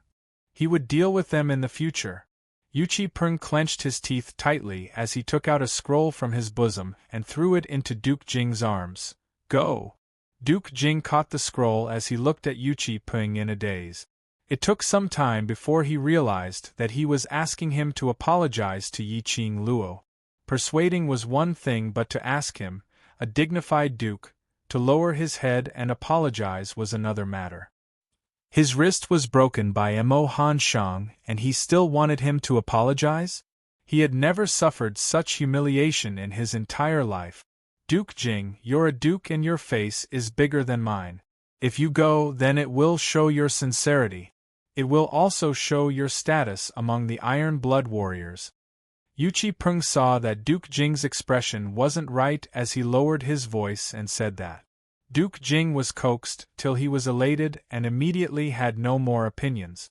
Holding the scroll, he walked towards Yiqing Luo and Duke Jing directly passed it over with a black face. The mission is for you and, for today's matter, this duke represents the Iron Blood Warriors to apologize to you. What a simple-minded fellow. Yiqing Luo snorted coldly and kept the scroll in her hand. She hadn't established a mercenary group yet, so she couldn't open the Mercenary Guild's mission scroll. Earlier Duke Jing and Yu Qi-Peng's conversation, she had heard it all. It seemed like her guess was right. The reason why Yu Qi-Peng hurriedly registered his mercenary group was because of this mission. Rare quest. He didn't know what level the mission was, but looking at the general standard of the Iron Blood Warriors, these youths in Devil class were definitely above them. Since Yu Qi-Peng dared to accept this mission, he definitely had a well-thought-out plan. Since that was the case, the youths in Devil class should also be able to complete it. Yiqing Luo kept the mission into her bosom as her eyes were filled with a smile. So Duke Jing is the Iron Blood Warriors group leader.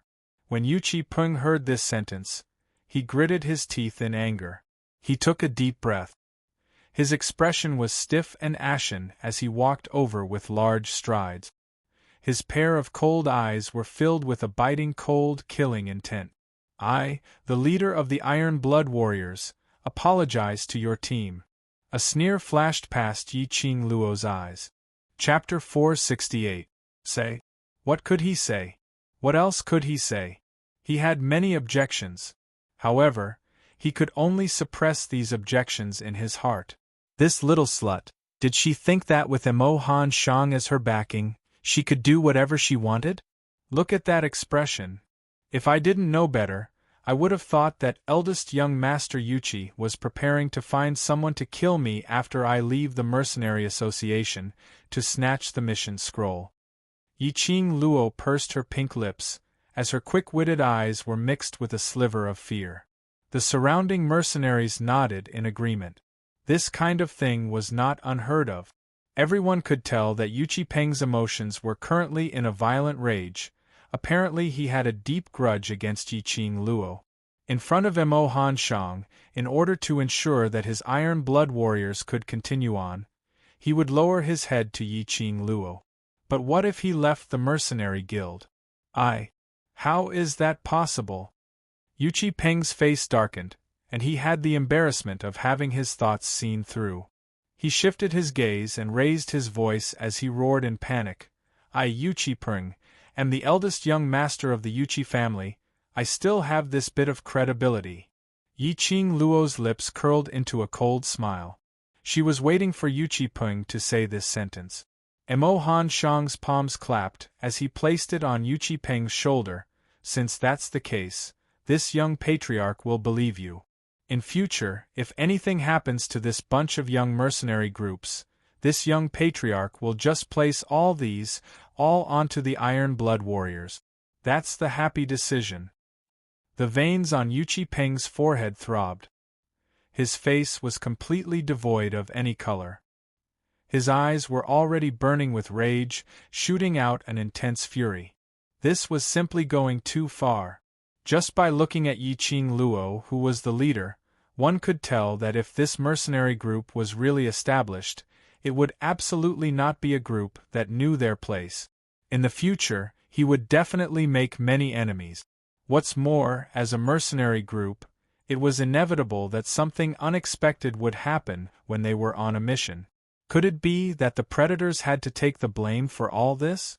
This was simply forcing them, the Iron Blood Warriors, to protect Yi Qing Luo and the others' safety. Too treacherous. Too sinister. Emo Han Shang seemed as though he couldn't see Yuchi Peng's rage burning as he directly turned his head towards Yi Qing Luo, and his voice was clear and bright. Young lady, aren't you going to register your mercenary group? Go and line up with your brothers. Yi Qing Luo cupped her hands in greeting as her lips curled into a grateful smile. Many thanks to young Patriarch Emo for being impartial and selfless, helping us brothers to obtain the opportunity to register a mercenary group.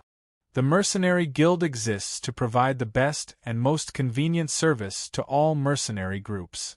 Emo Han Shang waved his hand. One person's strength, no matter what, cannot be compared to the strength of an entire team. I hope that the Mercenary Association will be able to personally witness one strong team after another being established here, to achieve glory here. Yi Qing Luo nodded in agreement. She and Emo Han Shang had the same viewpoint. No matter how strong a single person was, he couldn't be stronger than a team. Yi Qing Luo's eyes lit up with a spark of conviction as her face beamed with smiles as she turned her head to look at the entrance, at those brothers and sisters. Brothers, the team that belongs to us is officially established. He belongs to our team. Our team. Deafening voices came from the mouths of these boys and girls. Those young faces were filled with trust towards Yi Qing Luo. In their bodies, their blood was boiling. Chapter 469. Long Yunzhan was slightly stunned. Looking at Yi Qing Luo's outstretched hands, his heart inexplicably sped up. Strange, why was his face suddenly burning up? He was a human dragon and by right, his body temperature should always maintain a certain temperature. How could it possibly be burning up? Long Yunzhan was still in a daze when Yan Xiaoyi used her elbow to nudge him. Class monitor, what are you in a daze for? Are you too happy? Long Yunjian instantly regained his senses as his azure blue eyes blinked. Suddenly he realized something as his gaze shot towards Yiqing Luo's direction, and following that, he raised his eyes to look at the man beside him. Dmo Xian's eyes were calm as he crossed his arms in front of his chest, and a pair of bewitching peach blossom eyes stared at Yiqing Luo. That gaze seemed to be able to see everything in the world, and he could only see Yiqing Luo alone. Long Yunjian's heart twitched fiercely with an indescribable strange feeling. He frowned. Why was it that recently his body seemed to be not right? Especially after Yiqing Luo was assassinated and he revealed his blue dragon original form to save Yiqing Luo, something was amiss. Could it be? Was because he had transformed into a blue dragon? Long Yunjian bore with this strange feeling as he walked towards Yiqing Luo's direction. Standing beside Yiqing Luo, he slowly raised his eyes. His gaze was extremely indifferent and his voice was as indifferent as usual. I had always wanted to bring my brothers to charge out for the #1 spot that belongs to us, to let you stand at the highest point and announce to the world that you are absolutely not trash. That calm voice, when he said these words, the excitement and joy on the youngsters' faces started to burn even more. Now, it's time for us to take the first step towards our goal, to establish a mercenary group that belongs to us, our home. The youngsters' trembling voices once again rang deafeningly. We pledge our lives to follow group leader. The youngsters' four gazes met, and in each other's eyes they saw the firm belief. They believed that one day in the future, they would be able to get rid of the title of trash and be revered by the world. This scene also influenced the surrounding mercenaries. What was the motive for everyone to establish a mercenary group in the first place? What was their original intention? After going through the wear and tear of time, experiencing the test of reality, in the end, the so-called mercenary group had already become a job to support their families. These youngsters were all emitting the ray of hope. He could see hope in them. Perhaps after these youths formed their own mercenary group, they would be able to help them find the original intentions they had when they first formed their own mercenary group. Yiqing Luo's charming eyes were filled with smiles as she tugged Long Yunjian's sleeve. The two of them walked together into the main hall and lined up behind those registered mercenary group. Perhaps because of this interlude, the atmosphere in the mercenary guild fell into a strange sense of urgency. Everywhere was burning, that kind of blood-boiling feeling. The registrar deftly dealt with the people who came to register one after another, and after a cup of tea's time, it was Yiqing Luo and Long Yunjian's turn. The registrar gave Long Yunjian a piece of white paper, which required the leader to fill in the registration information. When he saw the first column, Long Yunjian glanced sideways at Yiqing Luo, mercenary group's name. Name? The meaning was, she came up with names? Yiqing Luo wanted to ask him to think about the name himself, but thinking of Long Yunjian's character, he would probably find it troublesome and directly write a devil class, then she would be tipsy. You. What name do you want? She could not bring herself to ask the last few words. Chapter 470. Because when Yiqing Luo raised her eyes, she saw those 60 over youngsters outside the main hall, staring at her fervently. Their eyes were filled with hope. They had passed their faith to Yiqing Luo. Suddenly, there was a heavy feeling on his shoulders. However, this kind of heaviness made her feel satisfied. Yiqing Luo's gaze finally fell onto Dmo Xian.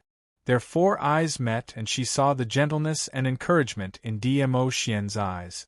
This mercenary group's name would be decided by her. Yiqing Luo's pink lips trembled as her slightly trembling voice slowly rang, "The world, we will carve out a world that belongs to us." Her smile grew bigger by the corner of her lips, enchanting like a blooming rose. "I promise you a world." Her slender wrist lifted up as Yiqing Luo stretched out her index finger and in midair, one stroke at a time, she wrote down the two words, the world. The World Group, the World Mercenary Group. This was their mercenary group's name. What they promised was the entire world. The youngsters' eyes sparkled as they clenched their fists and raised their arms up high, shouting excitedly, "The World Mercenary Group! The World Mercenary Group! Our world!" The deafening roar was filled with passion that infected one's heart. The surrounding mercenaries couldn't help but followed along and shouted out this name. The corners of Long Yunjan's mouth curled into a smile on his usually cold and indifferent face. He raised his pen and wrote, "The World Mercenary Group," in the name column. The world. The world that Yi Qing Luo promised. The world that belonged to them. After the Mercenary Group application form was filled, the registrar's information was stored in the Mercenary Association's memory stone. The memory stone flickered for a few times, and a palm-sized badge surfaced. The registrar used a secret technique to draw on the badge twice before passing it over to Long Yunjan. This badge represented the World Mercenary Group's symbol. The badge was worn by the group leader. This badge could be used to set up the vice group leader, law enforcement group leader, finance group leader, etc. Once it was set up, the badge would produce a badge which represented the setup position. The newly established mercenary group was an ordinary mercenary group, and the maximum number of people could only accommodate 100 people. Because of that, this group leader badge could at most produce 100 member badges, which included various positions. If a mercenary group wanted to be promoted to a bronze mercenary group, they would have to accept a mission, obtain mercenary group honor points, and then apply to the registrar for an upgrade. It was said that there were too many restrictions and regulations in a mercenary group. However, becoming a mercenary group was much more convenient than forming your own team and traveling around. The reason why Yi Qing Luo chose to form a mercenary group from Devil Classes students was because of convenience. With the badge, as long as they didn't leave Three Spring City, they could communicate with the mercenary group at any time. It was also commonly known as 1,000-mile sound transmission. However, conversing required strong mental power and profound energy. Moreover, when a mercenary group accepted a mission, they could obtain detailed information about the mission. For example, the mission location, difficulty, and the general situation of the mission would be clearly marked. This way, Long Yunjan only needed to consider the strength of the team and choose whether to accept the mission or not. At the very least, it was better than leading a group of people blindly out for experiential training.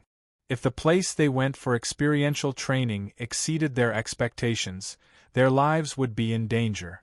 Moreover, after the mercenary group completed the mission, they would receive a generous reward from the person who issued the mission. These rewards weren't just money. There would also be many rare treasures, medicinal herbs, and pills. In short, there would definitely be rewards corresponding to the difficulty of the mission. Chapter 471. The World Group? Not bad, a good name. Emo Han Shang clapped his hands and praised. This world, this young patriarch is also interested. Do you want to count this young patriarch in? Everyone was stunned by his words. The dignified young master of the mercenary guild wanted to join an unknown mercenary group made up of a bunch of brats? Could it be that he was completely infected by the passion of these youths? If Emo Han Shang really joined this world mercenary group, then this mercenary group would be incredible. He could do whatever he wanted in the mercenary guild. At this moment, Yuchi Pering and the others who were standing by the side had ashen faces, as though they were about to explode. Emo Han Shang's intervention had already caused the Iron Blood warriors to completely lose their face. Even now, their faces were still burning with pain. Emo Han Shang actually wanted to join the mercenary group established by those youngsters? What kind of King luck did these little bitches have? If it was any other mercenary group, once they heard that the young master of the mercenary guild wanted to join their group, they would be overjoyed and welcome the young master to join. However, the young mercenaries who had won the first prize did not have the slightest bit of excitement on their faces. Yi Qing Luo's eyes narrowed slightly as her slender brows creased, as she scrutinized Emo Han Shang. From the moment this person appeared, he stood on their side and stood up for her without any reason. Yiqing Luo didn't believe that it was because Mo Han Shang couldn't stand seeing people doing tricks in the Mercenary Association, or any other simple reason like that. No one will be good to you for no reason. This so-called good was a mixture of motives and benefit, especially strangers. Yiqing Luo raised her eyes slightly. Give me a reason. The surrounding mercenaries were about to vomit blood. Damn it.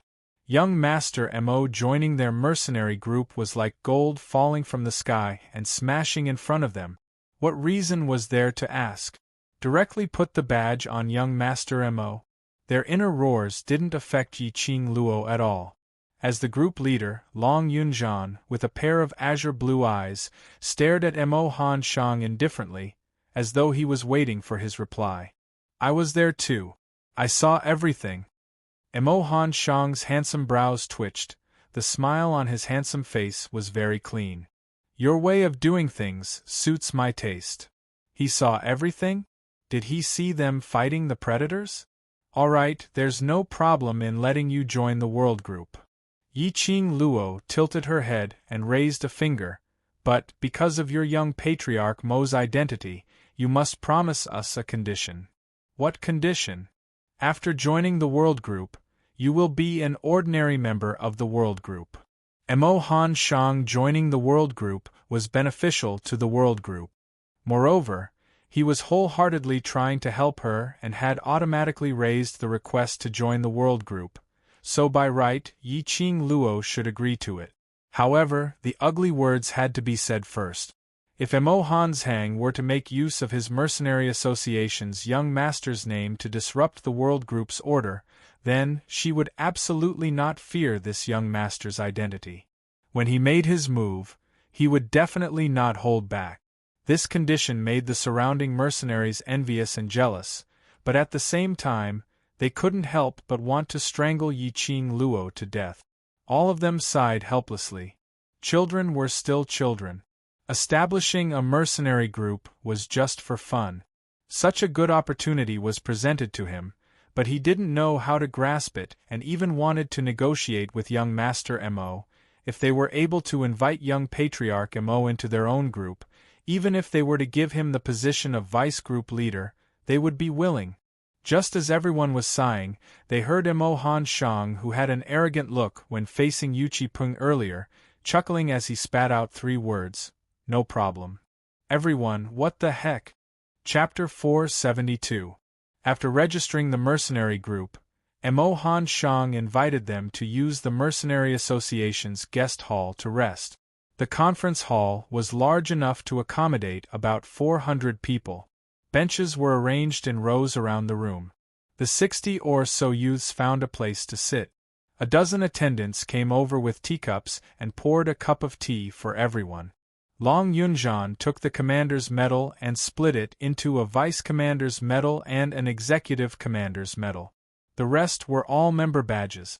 After this vice group leader badge was taken out, the youngster's vision immediately shot towards Yiqing Luo. The mercenary group was suggested by Yiqing Luo, and ever since she joined the devil class, many principles were taught by Yiqing Luo.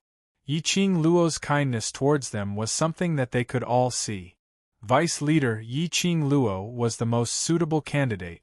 Qiao Jin, who was seated opposite Yiqing Luo, hooked Yan Shaoyi's shoulder with one hand as he shook his head and wailed, "Sigh, this bunch of little brats, when Qing Luo wasn't around, they treated me like a treasure. But after Qing Luo came, I'm just a blade of grass. Who asked you to be ugly?" Yan Shaoyi rolled her eyes and slapped the hand on her shoulder. "Take it away! We're all men. What's wrong with a shoulder?"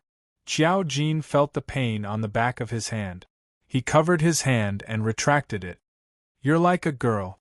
No wonder you also became a blade of grass. You're the King Sissy. I am a woman to begin with. Who's a man with you?" Yan Shaoyi stood up abruptly and slapped Qiao Jin's face that wasn't considered handsome. Qiao Jin stood up from the chair in shock, one hand covering his face while the other supporting himself on the chair in front of him. With a flip, He leaped over the long bench and rushed towards Long Yunjan. "Look at you, how are you a woman? Boss, save me." The two's antics had livened up the atmosphere in the hall. The youngsters' faces were filled with radiant smiles as their gazes wandered between Yiqing Luo and Long Yunjan. In his heart, he was both excited and nervous. He had his own team, his own mercenary group, and his own belonging. However, at the same time they were nervous. He was worried that he wasn't strong enough, worried that he would drag down the entire team. Sitting on the bench, and looking at the member medals piled up on the table, they became more and more nervous. Qiao Jin and Yan Xiaoyi's banter relaxed the moods of these youths considerably. The position of vice commander is too important. With my personality, I can't take it. Yiqing Luo pushed the vice group leader badge towards Long Yunjan's direction. I'll be a small member. Pass the vice group leader badge to Jin Zi. Don't. If you hand it over to me, this bunch of brats will definitely kill me. Qiao Jin waved his hand. Just take it. I'm actually quite interested in this executive captain position. His eyes were sharp and his hands were fast. He directly reached out and took the medal of the executive commander in his hand.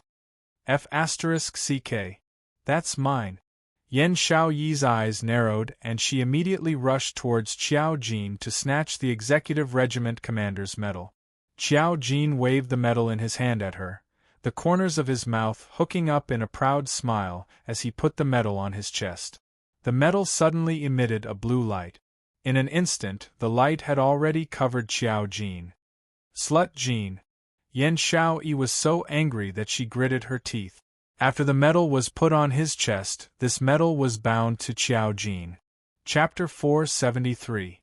F***CK. Scumbag Jin was indeed a scumbag. Yiqing Luo looked at this pair of quarrelsome lovers as she couldn't help but laughed. Xiaoyi, why don't I give you the assistant group leader's badge? In this way you will be his immediate boss. Qing Luo. You can't do this. Qiao Jin exclaimed. Yan Xiaoyi stared at Qiao Jin before retracting her vision, and looking at Yiqing Luo, she shook her head. In order to be his top boss, we have to sacrifice ourselves. It's really not worth it. This kind of arduous task, it's better to leave it to you. In the end, the vice group leader's badge still landed in Yiqing Luo's hands. Right from the start, Yiqing Luo had only intended to be a small member in the mercenary group. After all, her personality was indeed not suitable for the position of vice leader. Qiao Jin and Yan Xiaoyi were at least members of the Devil Class's class committee. After managing the Devil Class for such a long time, they should be the most suitable candidate. Take it. A clear and cold voice suddenly entered his ears. Long Yunjan, who was by her side, stared at Yiqing Luo indifferently. Everyone wishes for you to be the vice group leader, and you have enough qualifications to be the vice group leader, so there's nothing suitable or not suitable about it. Yiqing Luo was just about to speak when her waist suddenly tightened, and she had already been pulled into Dmo Xian's arms. Her face bumped into Dmo Xian's broad chest. Dmo Xian's other hand covered the back of her head. Lil Luer, no matter if it's a member or vice group leader, every single action of yours will represent the world group, and this is something that cannot be avoided. The man's clear voice was as mellow as fine wine. That word by word actually expressed all the worries in Yiqing Luo's heart. After being together for so long, I believe your brothers must have some understanding of your personality. Since they chose you, it means that they trust you. You are a team, a mercenary team. Dmo Xian's fingers gently caressed Yiqing Luo's fine black hair. His actions were gentle and tender. No matter what you want to do in future, they will follow you, isn't that so? Yes. The 60 or so youths who were seated stood up one after another, their faces filled with determination. No matter what happens, we will always be a team. Somewhere in Yiqing Luo's heart seemed to have been struck by something as it gradually softened. Her eyes were filled with tears. Her long, curly eyelashes trembled slightly, bringing out a drop of crystal-clear water. She pursed her lips tightly. After a long while, she reached out her hand and held the medal that symbolized her position as the vice-regiment commander in her hand. Since everyone trusts me so much, then I shall not be unreasonable. Yiqing Luo's lips curled into a faint smile. Her slender fingers curled up the medal in her palm one by one. It was as if he wanted to brand the medal into his flesh and blood. When the youths saw that she accepted, they instantly let out a wave of cheers. Clear and sonorous voices resounded in the air above the living room. "Vice Commander! Vice Commander! Vice Commander!" The shouts gradually died down. Long Yunzhan looked down at the youths in uniform, and an extremely faint smile gradually appeared on his face. After some time, he retracted his vision and returned to the main topic. "Qing Luo, right from the start, you've been eyeing the Iron Blood Warriors mission?" Qiao Jin was still fooling around with Yan Xiaoyi when he heard about the mission. As for that mission, probably all the youths in the world group would want to know what it was. Based on Yiqing Luo's character, she actually only asked for a mission which the other party didn't know about and let them off. Although this had already made the other party lose face, and the ones who gained the advantage were them. Chapter 474. That mission is a rare mission.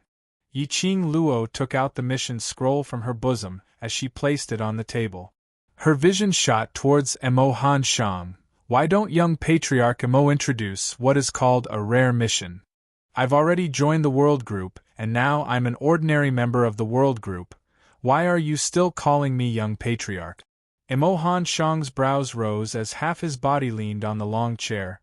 "Call me Han Shang, this way it will make us seem closer."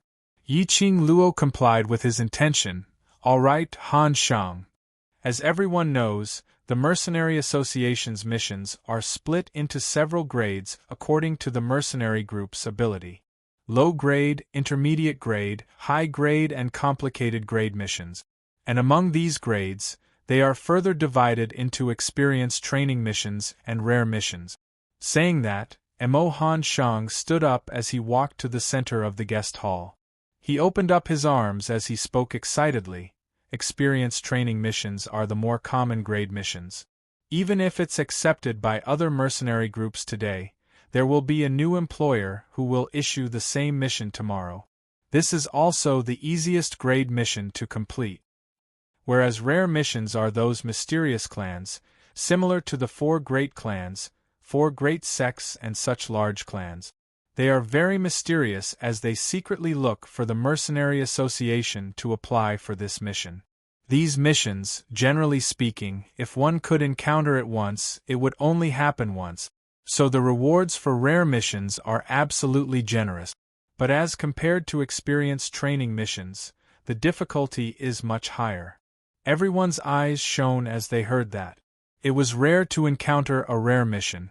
The first mission they received was a rare mission. He did not know what level of rare mission this was. "Qing Luo, how did you know that Iron Blood Warriors had received a rare mission?" Qiao Jin finally understood the reason why the vengeful Yiqing Luo gave up on punishing Yuqi Peng because of a mission.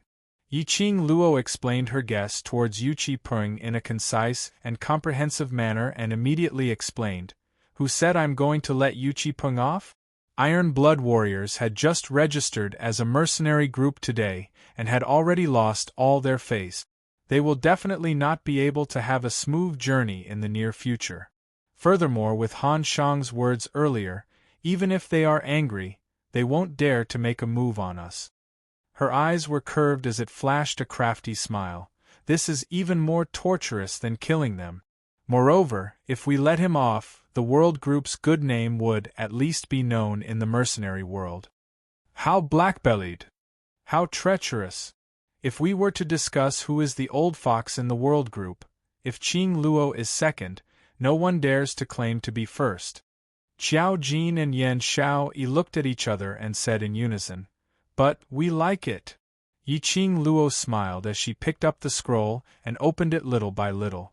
On the back of the scroll there were 4 words, "High-level quest."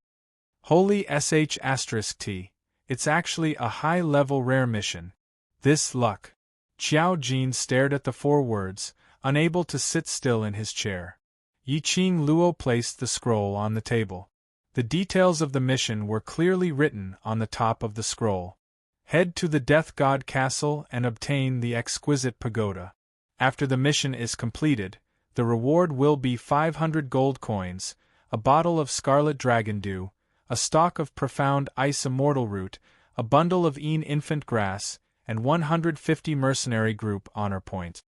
500 gold coins. This was indeed a huge sum of money.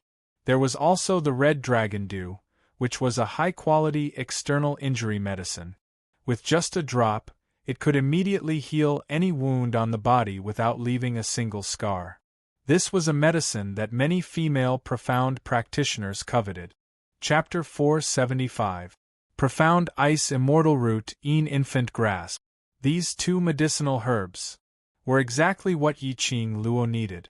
She was already following beside Ghost Doctor, and if there were no accidents, she should be able to advance to the stage of a Grandmaster Alchemist in no time.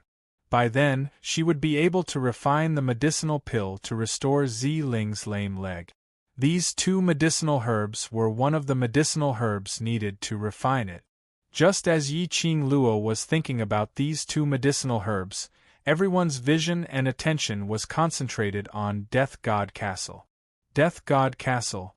That was the grave of numerous cultivators. No, more accurately, it should be the grave of numerous thieves. Other than the guards there, no one could walk out of there alive. That place was named Death God Castle because there really was a death god inside. However, countless number of cultivators and bandits continued to swarm into Death God Castle. Because in Death God Castle, there were simply too many enviable and coveted treasures which they wanted to get their hands on. No one knew where this rumor came from. It was rumored that in ancient times the upper realm was at war. The realm of gods hid their treasures in Death God Castle. God Realm. That was the rumored place. The strongest existence in the upper realm.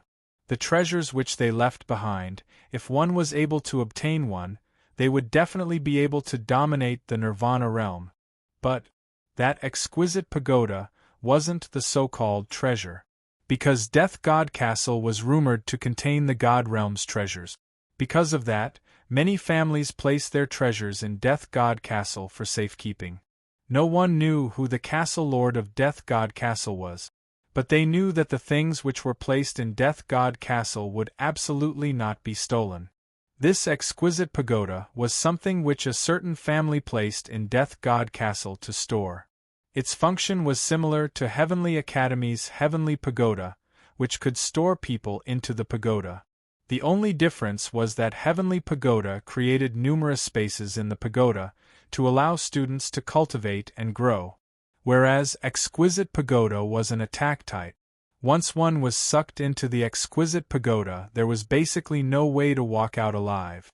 Because of that, no one knew what was the situation inside the pagoda. Which meant to say, this high-grade rare mission was an extremely dangerous mission. Number 1, Death God Castle, it was basically impossible to barge into it. Even if one were to enter, one would not be able to come out alive. Secondly, the Exquisite Pagoda was too dangerous. If one didn't know how to use it and was accidentally sucked into the Exquisite Pagoda, one's life would be over. Damn it! No wonder the mission rewards were so bountiful. If we complete this mission, the mercenary honor points will be enough for us to be promoted to a bronze mercenary group. It should be known that the mercenary union had great restrictions on the promotion of mercenary group. This was because every increase in level meant that the overall strength of the mercenary group would increase by 100-fold. Just like the world group which Yiqing Luo had established now, in order to be promoted from an ordinary mercenary group to a bronze plate, they would need to complete at least 100 low-grade and intermediate-grade missions to accumulate 100 credit points before they could be promoted. The reward for this mission was 150 honor points. Simply savage. The problem is, we can't complete it. The youths below all shook their heads in shock. They had all heard of the legends of Death God Castle. They had even heard that 10 years ago, the Nirvana Realm's #1 divine thief. After entering Death God Castle, there was no more news of him. Many of them were spreading rumors that this divine thief had died in Death God Castle. Even a professional thief like Divine Thief was unable to do it, so how could they possibly do it? Chapter 476. The mission to head to the Death God Castle, even if it was a God-level mission, it would be considered normal. How could he have been assigned to a high-level mission? If a bronze or silver plate mercenary group were to accept such a mission, wouldn't that be sending them to their deaths? The mercenary guild would never make such a mistake. Moreover, what's even more strange is, why would Yu Qi-peng accept this mission? Yiqing Luo rubbed her chin as she slowly combed through her thoughts. The Iron Blood warriors are still conserving their energy and recruiting their troops. But today, they hurriedly rushed over to register their mercenary group.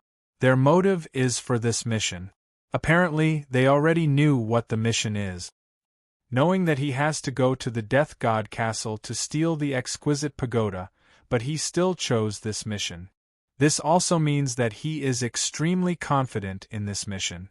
Yiqing Luo narrowed her eyes as a glint flashed past her eyes. That is to say, there are other ways to complete this mission. Even a mercenary group like the Predators has the confidence to complete this mission. For us, we shouldn't be able to. You are not allowed to go. The 3 cold words seemed to be wrapped in frost, freezing Yiqing Luo. This voice shocked Yiqing Luo. She turned her head in shock and looked at the man beside her. When she met the man's cold, black eyes that were like molten obsidian, all her words were stuck in her throat. He was angry. Yiqing Luo had never seen Diamo Xian so angry before. Just a pair of eyes was enough to make a person not even dare to make a sound. Xian. After a long while, Yiqing Luo braced herself and moved her little hand over bit by bit, grabbing onto Diamo Xian's wrist. She knew what Diamo Xian was angry about. Death God Castle was too dangerous. It was so dangerous that one could easily lose their life if they were not careful. The World Group's people were not strong to the point where they could come and go as they pleased in Death God Castle. Diamo Xian was worried about her, worried that she would be too stubborn and insist on completing this task. But she was not willing to give up on this rare mission. For Yu Qi-peng to so confidently accept this task, there must be a way to complete it. What Yu Qi-peng could do, she could definitely do it too. There was no time limit for this mission. It was not impossible for her to spend some time and ask around. Xian, there's no room for discussion. Diamo Xian's voice was cold as he suddenly stood up. Lil Luo, don't force me to bring you to the Imperial Palace. As soon as he finished speaking, he immediately strode out and left the guest room. When Yiqing Luo chased after him, there were many people outside, but Diamo Xian was nowhere to be seen. If he didn't want her to find him, she couldn't find him no matter what. Yiqing Luo's fingers were clenched so tightly that her round nails were embedded into her flesh. The atmosphere turned cold in an instant. Qiao Jin walked to the door and placed one hand on Yiqing Luo's shoulder as he patted lightly. The Overlord is worried about you. Death God Castle is indeed too dangerous, and even if the Overlord is protecting you, there's no way to take care of everyone. That's right, Qing Luo, if our the World Group were to enter Death God Castle together, if one of us is restricted, then there's a possibility that the entire group would be restricted. We all know your personality, much less the Dharch. Yen Xiaoyi also followed over as she looked at Yiqing Luo's despondent look, as she sighed softly. Just based on one day of interaction, they could feel that Diamo Xian really loved Yiqing Luo. His worry and concern for her didn't need any proof. Chapter 477. Although, along the way, they did not see Diamo Xian make a move. But Yen Xiaoyi and the others absolutely believed that if they really met an opponent whom Yiqing Luo was unable to contend against, Diamo Xian would definitely be the first to block in front of Yiqing Luo, to protect her. If the place Yiqing Luo wanted to go to had exceeded the protection range which he could predict, Diamo Xian would never allow her to go. even if Dmo Xian could guarantee Yi Qing Luo's safety. But as long as one of the other brothers was injured, Yi Qing Luo would definitely not wash her hands of this. I know. Yi Qing Luo pursed her pink lips and lowered her eyelids slightly. I know he's worried about me. You know he's worried about you. He's not angry at you for no reason. Why are you still pulling a long face? Qiao Jin suddenly squeezed the hand on her shoulder. Don't pull a long face. The Tharch can't bear to be angry with you. Jinzi, are you looking for a fight? Yi Qing Luo was in so much pain that she drew in a breath of cold air, as she unhappily swatted away Qiao Jin's hand and retreated a few steps, massaging her shoulder. I'm advising you. Yi Qing Luo's hand, which was massaging her shoulder, gradually stopped. She bit her lower lip and said, I know he's worried about me, but are you guys willing to give up on the mission that's already in your hands? Even a team of Uchiha's level has confidence. I feel that, if we properly investigate, there might be a way to complete the mission without harming our lives. Yi Qing Luo's voice had just stopped. Suddenly, he heard a clear and sweet voice that carried a hint of coquettishness, but it was completely emotionless. Qing Luo. It was Mo Yuing, who had not spoken a single word ever since they left the devil class. She was dressed in a black outfit that wrapped around her petite body. There was actually a hint of mischievousness and cuteness in her. 2 small black lumps hung down from the 2 sides of his shoulders. Following Mo Yuying's footsteps, he could hear the jingle of the bell on her wrist. If it were you, you would also stop the Tharch. She looked up, her voice flat and emotionless. Yi Qing Luo's heart trembled as her pupils suddenly widened. That was right. Think about it from another perspective. If Dmo Xian were to take part in a mission with unknown dangers and a high mortality rate, she would never allow Dmo Xian to participate. Against the fear of the unknown, if he was alone, he could still give it a try. Now, they had each other, someone they cared about. No matter what, he could not bear to use his life as a wager. Don't we have 3 days off? Since we've registered our mercenary group today, let's book a restaurant to celebrate tonight. We can also take this opportunity to think about whether or not we should continue with this mission. Qiao Jin saw Yi Qing Luo's expression and gradually resumed his smile. He immediately spoke up to ease the current atmosphere. Yan Xiaoyi nodded and said, 3 days of vacation, no rush, no rush. Today, the 2 of you should calm each other down. Tomorrow, you will also calm down. If you still insist on doing this mission tomorrow, we'll think of a way to convince the Tharch. Convince? Once Dmo Xian had decided on something, even she would not be able to convince him. If Dmo Xian wasn't willing, she absolutely could not take a single step into Death God Castle. Just like what Mo Yuing said, Dmo Xian did not allow her to go to Death God Castle. Just like how she did not allow Dmo Xian to go to dangerous places, it was the same logic. Putting herself in his shoes, she could understand Dmo Xian's feelings. Chapter 478. This mission was delayed because of this. Yi Qing Luo went to look for Yu Qipeng to probe for news, while the World Group's other youngsters packed up their things and returned to Yan Xiaoyi's mansion. Mo Han Shang naturally followed along to the mansion. With the addition of a new member, Qiao Jin lent a set of clothes to Dmo Xian, and the team's clothes were reduced by a few sets. After he took Mo Han Shang's measurements, he went out to find someone to make a few sets of the World Group's uniform. The Iron Blood Warrior mercenary group was gloomy. Yu Qipeng's face was filled with hostility. As he walked, he gritted his teeth. Duke Jing followed by his side, and his hand was already bandaged properly as it hung in front of his chest. Yu Qipeng, don't worry. This grudge, this Duke will definitely let Uncle Monarch take revenge for this Duke.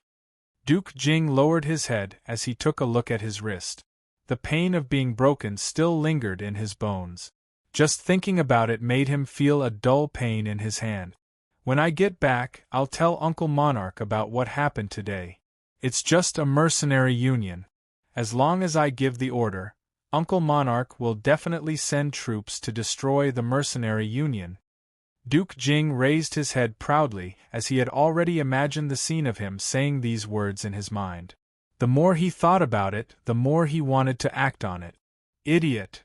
A low reprimanding voice could be heard through gritted teeth.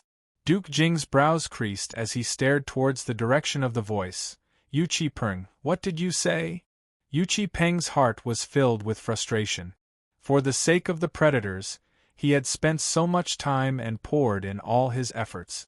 He wanted to soar into the sky after registering as a mercenary group. But he didn't expect that a group of young girls who were still wet behind the ears would disrupt all his plans. Not only did the predators not soar to the top, but they also became a joke in the eyes of all the mercenary groups, losing all face. He was the young master of the Yuchi family, the leader of the Iron Blood Warriors, but he had to apologize to a little girl, bowing down to a young boy. All these were all thanks to that young lass, that Emo Han Shang. Filled with anger and unwillingness, Duke Jing, this brainless fool, was still chattering away beside his ears. Yu Qi-peng felt increasingly irritated. I say, Yora. The moment he said that, Yu Qi-peng suddenly came back to his senses. His eyes were gloomy and cold, as he stared coldly at Duke Jing for some time, and the vicious aura around him gradually dissipated a little. There's something that Duke Jing doesn't know about. When Yu Qi-peng opened his mouth once again, his voice had already reverted back to his usual gentleness and calmness.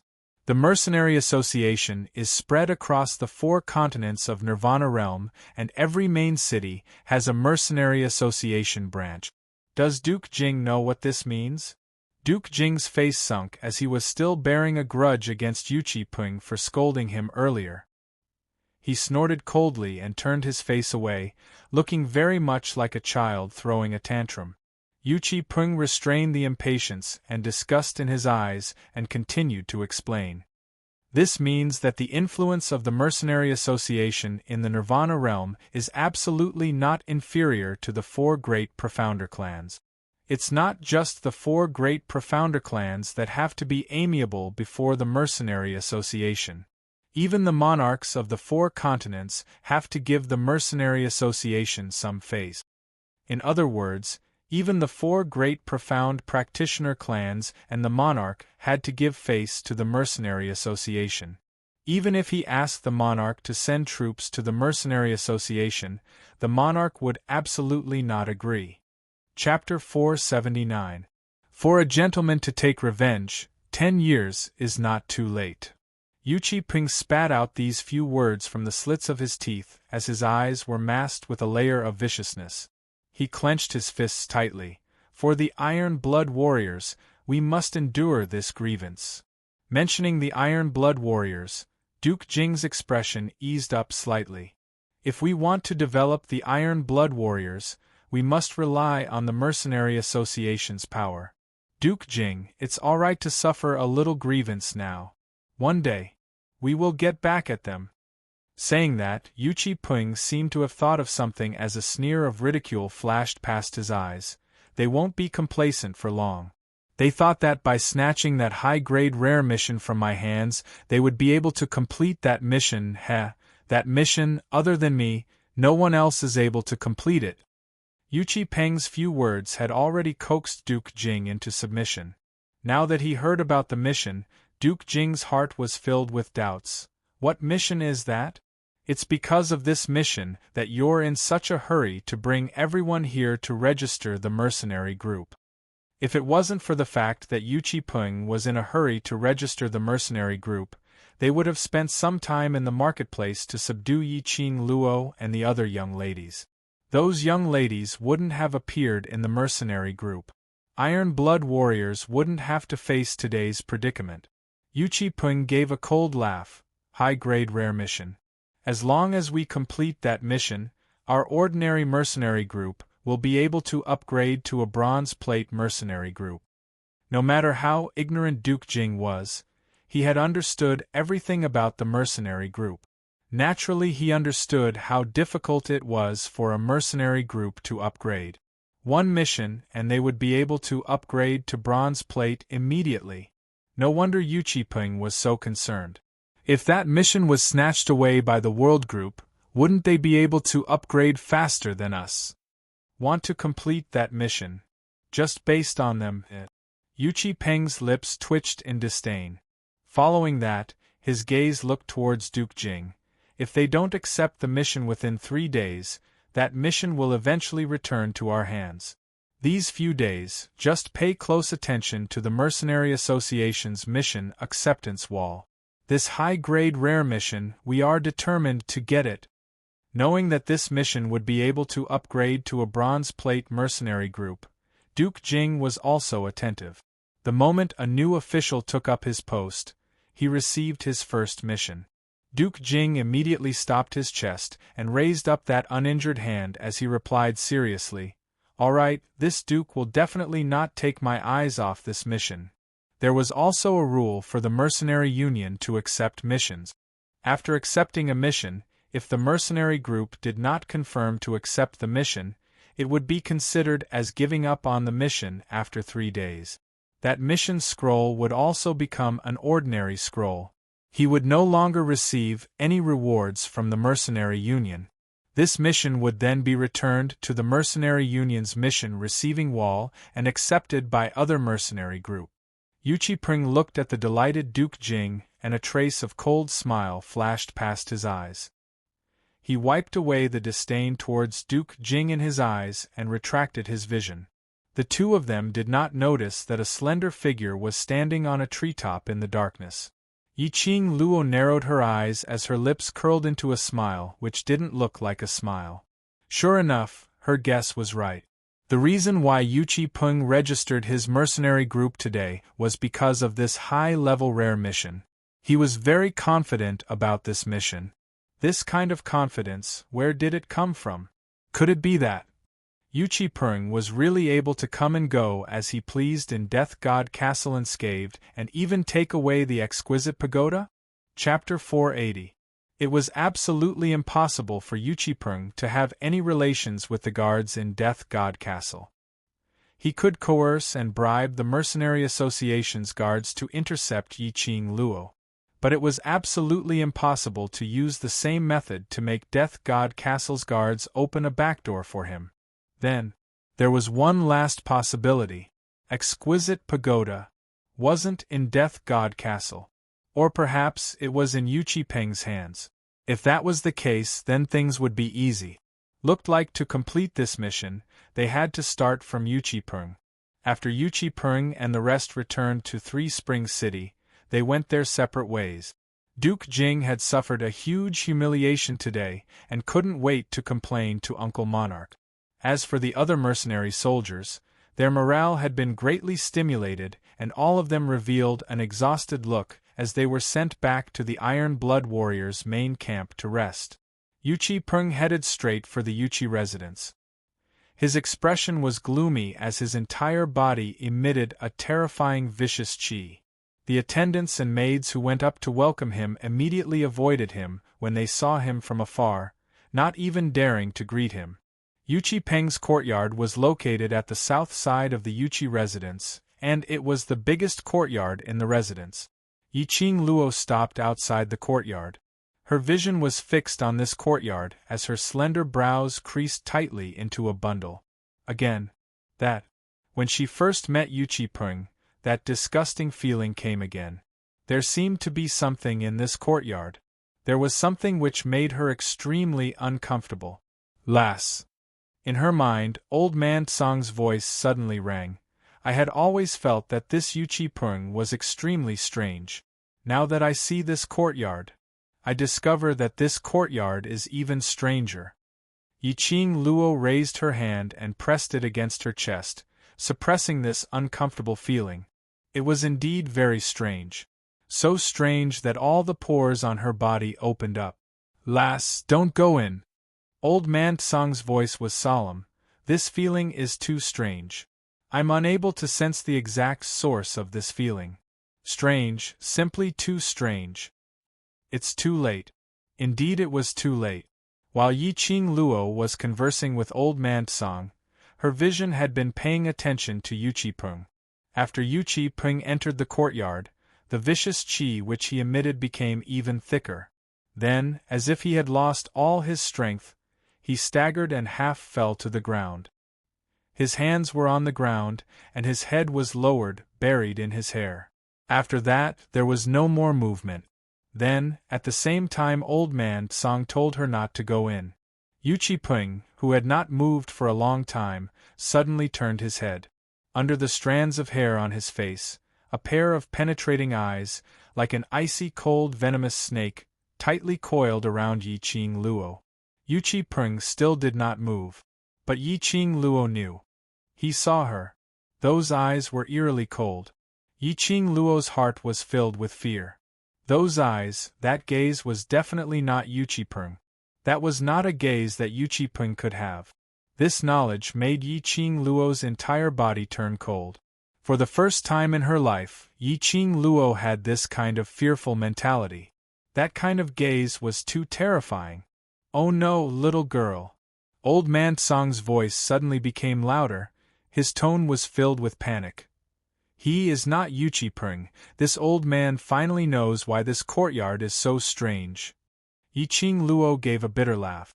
She had guessed that this person was not Yuchi-pung. To put it more accurately, after entering this courtyard, this body was no longer Yuchi-pung's soul. But, even if she knew this horrifying truth, Yi-Ching Luo had no way to leave. She believed. Chapter 481. Just what kind of secret was hidden in this courtyard? Just what kind of power was attached to Yuchi-pung's body? It was a feeling that made people feel disgusted with just a glance. He had a pair of eyes that made one's scalp go numb and body go cold. The soul in Yuchi-pung's body, that power, was definitely not simple. Old Man Song, if I were to display teleportation, would I be able to leave the Yuchi residence? Yi-Ching Luo congealed her senses as she asked in her heart. No. Old Man Song interrupted her without hesitation. You can't use your secret technique. If you're discovered by the dark forces, they'll definitely discover that the Azure Dew bracelet is in your hands. Dark forces?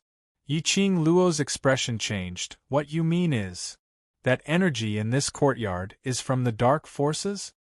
Yes, the strange aura in this courtyard comes from the dark forces.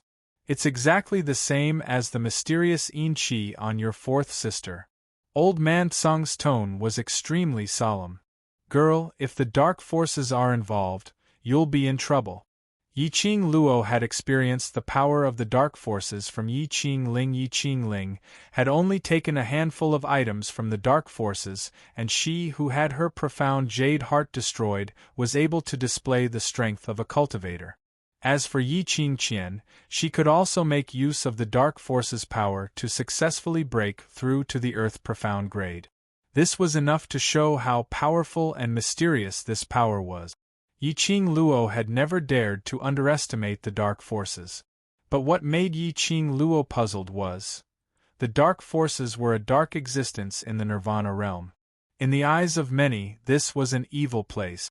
They were the aliens that had been banished from the Nirvana realm. Why did so many people choose to cooperate with the dark forces? It was understandable that Yi-Ching Ling and Yi-Ching Qian would seek help from the dark forces. But why would Yuchi-pung be involved with the dark forces? Recently, the actions of the dark forces have become more and more rampant. Old Man Song sighed worriedly. Logically speaking, the people of the Nirvana realm looked down on those who hid in the dark. If they really met, they would only forcefully expel the dark ones from the Nirvana realm. But more and more profound practitioners chose to accept the power of darkness. The dark forces were getting restless recently. After all, they were carrying out some kind of plan. The world might not be peaceful anymore. Going against him head-on, I have no chance of winning. Yi-Ching Luo narrowed her eyes. She stared at Yuchi-pung, who was still lying on the ground, not moving at all. He was still using that pair of sharp eyes to stare intently at her. The current Yuchi-pung was too strange. Since she couldn't use her secret technique, she couldn't escape even if she wanted to. What should she do in this situation? Old Man Tsang naturally understood Yi Qing Luo's current physique and profound grade the best. Yi Qing Luo indeed didn't have the ability to go head-to-head with Yu Qipeng. Lass, is there any way to contact DMO Xian? If DMO Xian was here, just a Yu Qipeng, even if it was Yu Qipeng who had attached himself to the dark forces, it wouldn't be a problem at all. Yi Qing Luo was stunned as she slowly shook her head. It had always been DMO Xian looking for her. She had never specially looked for DMO Xian, let alone contacting him. Old Man Tsang remained silent for a moment. Yi Qing Luo only felt a scorching heat on her wrist, as though it was burning her wrist. She immediately raised her hand, and on her left wrist, a circle of cherry blossom runes appeared indistinctly. The red flowing light kept flashing. What was moving was tiny wisps of flames jumping in joy. Chapter 482. Yu Qipeng move. When Yi Qing Luo raised her wrist, Yu Qipeng move. Perhaps it was because of the red stream of light on Yi Qing Luo's wrist, which gave Yu Qipeng a sense of threat. Yu Qipeng's palms slapped out a swift and fierce palm wind. The surrounding sand and dust were all lifted up by this airflow. His aura was like 10,000 layers of wind and waves that could devour mountains and rivers. Yi Qing Luo reacted in time, and with a leap, her figure was like lightning as she avoided that palm wind. He leaped into the air, and with a few teleportation steps, he retreated a long distance. Not knowing if it was a misperception, the killing intent in Yu Qipeng's eyes seemed to have become even more intense. Not waiting for Yi Qing Luo's reaction, Yu Qipeng's arm slid like a snake as a whirlwind rose beneath his feet. His loose robe fluttered in the strong wind. Following that, an even more powerful palm wind swept over. Yi Qing Luo's feather fan moved, intending to borrow the power of her profound qi dance to block the pressure from this palm wind. Suddenly, she heard Old Man Tsang's stern shout, "Girl, let's go." The burning sensation on his wrist became more and more obvious.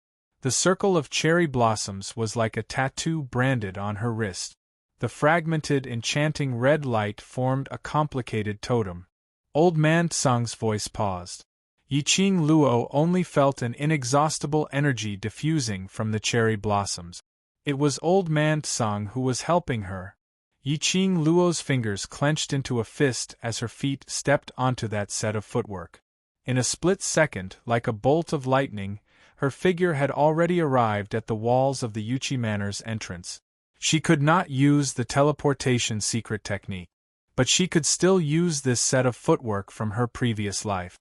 If she were to directly use her footwork, she might not be able to avoid Yu Qipeng's Qijin. Fortunately, Old Man Tsang had used the power of the Azure Dew bracelet to protect her. Before Yi Qing Luo left the Yuchi residence, she turned her head towards that strange courtyard.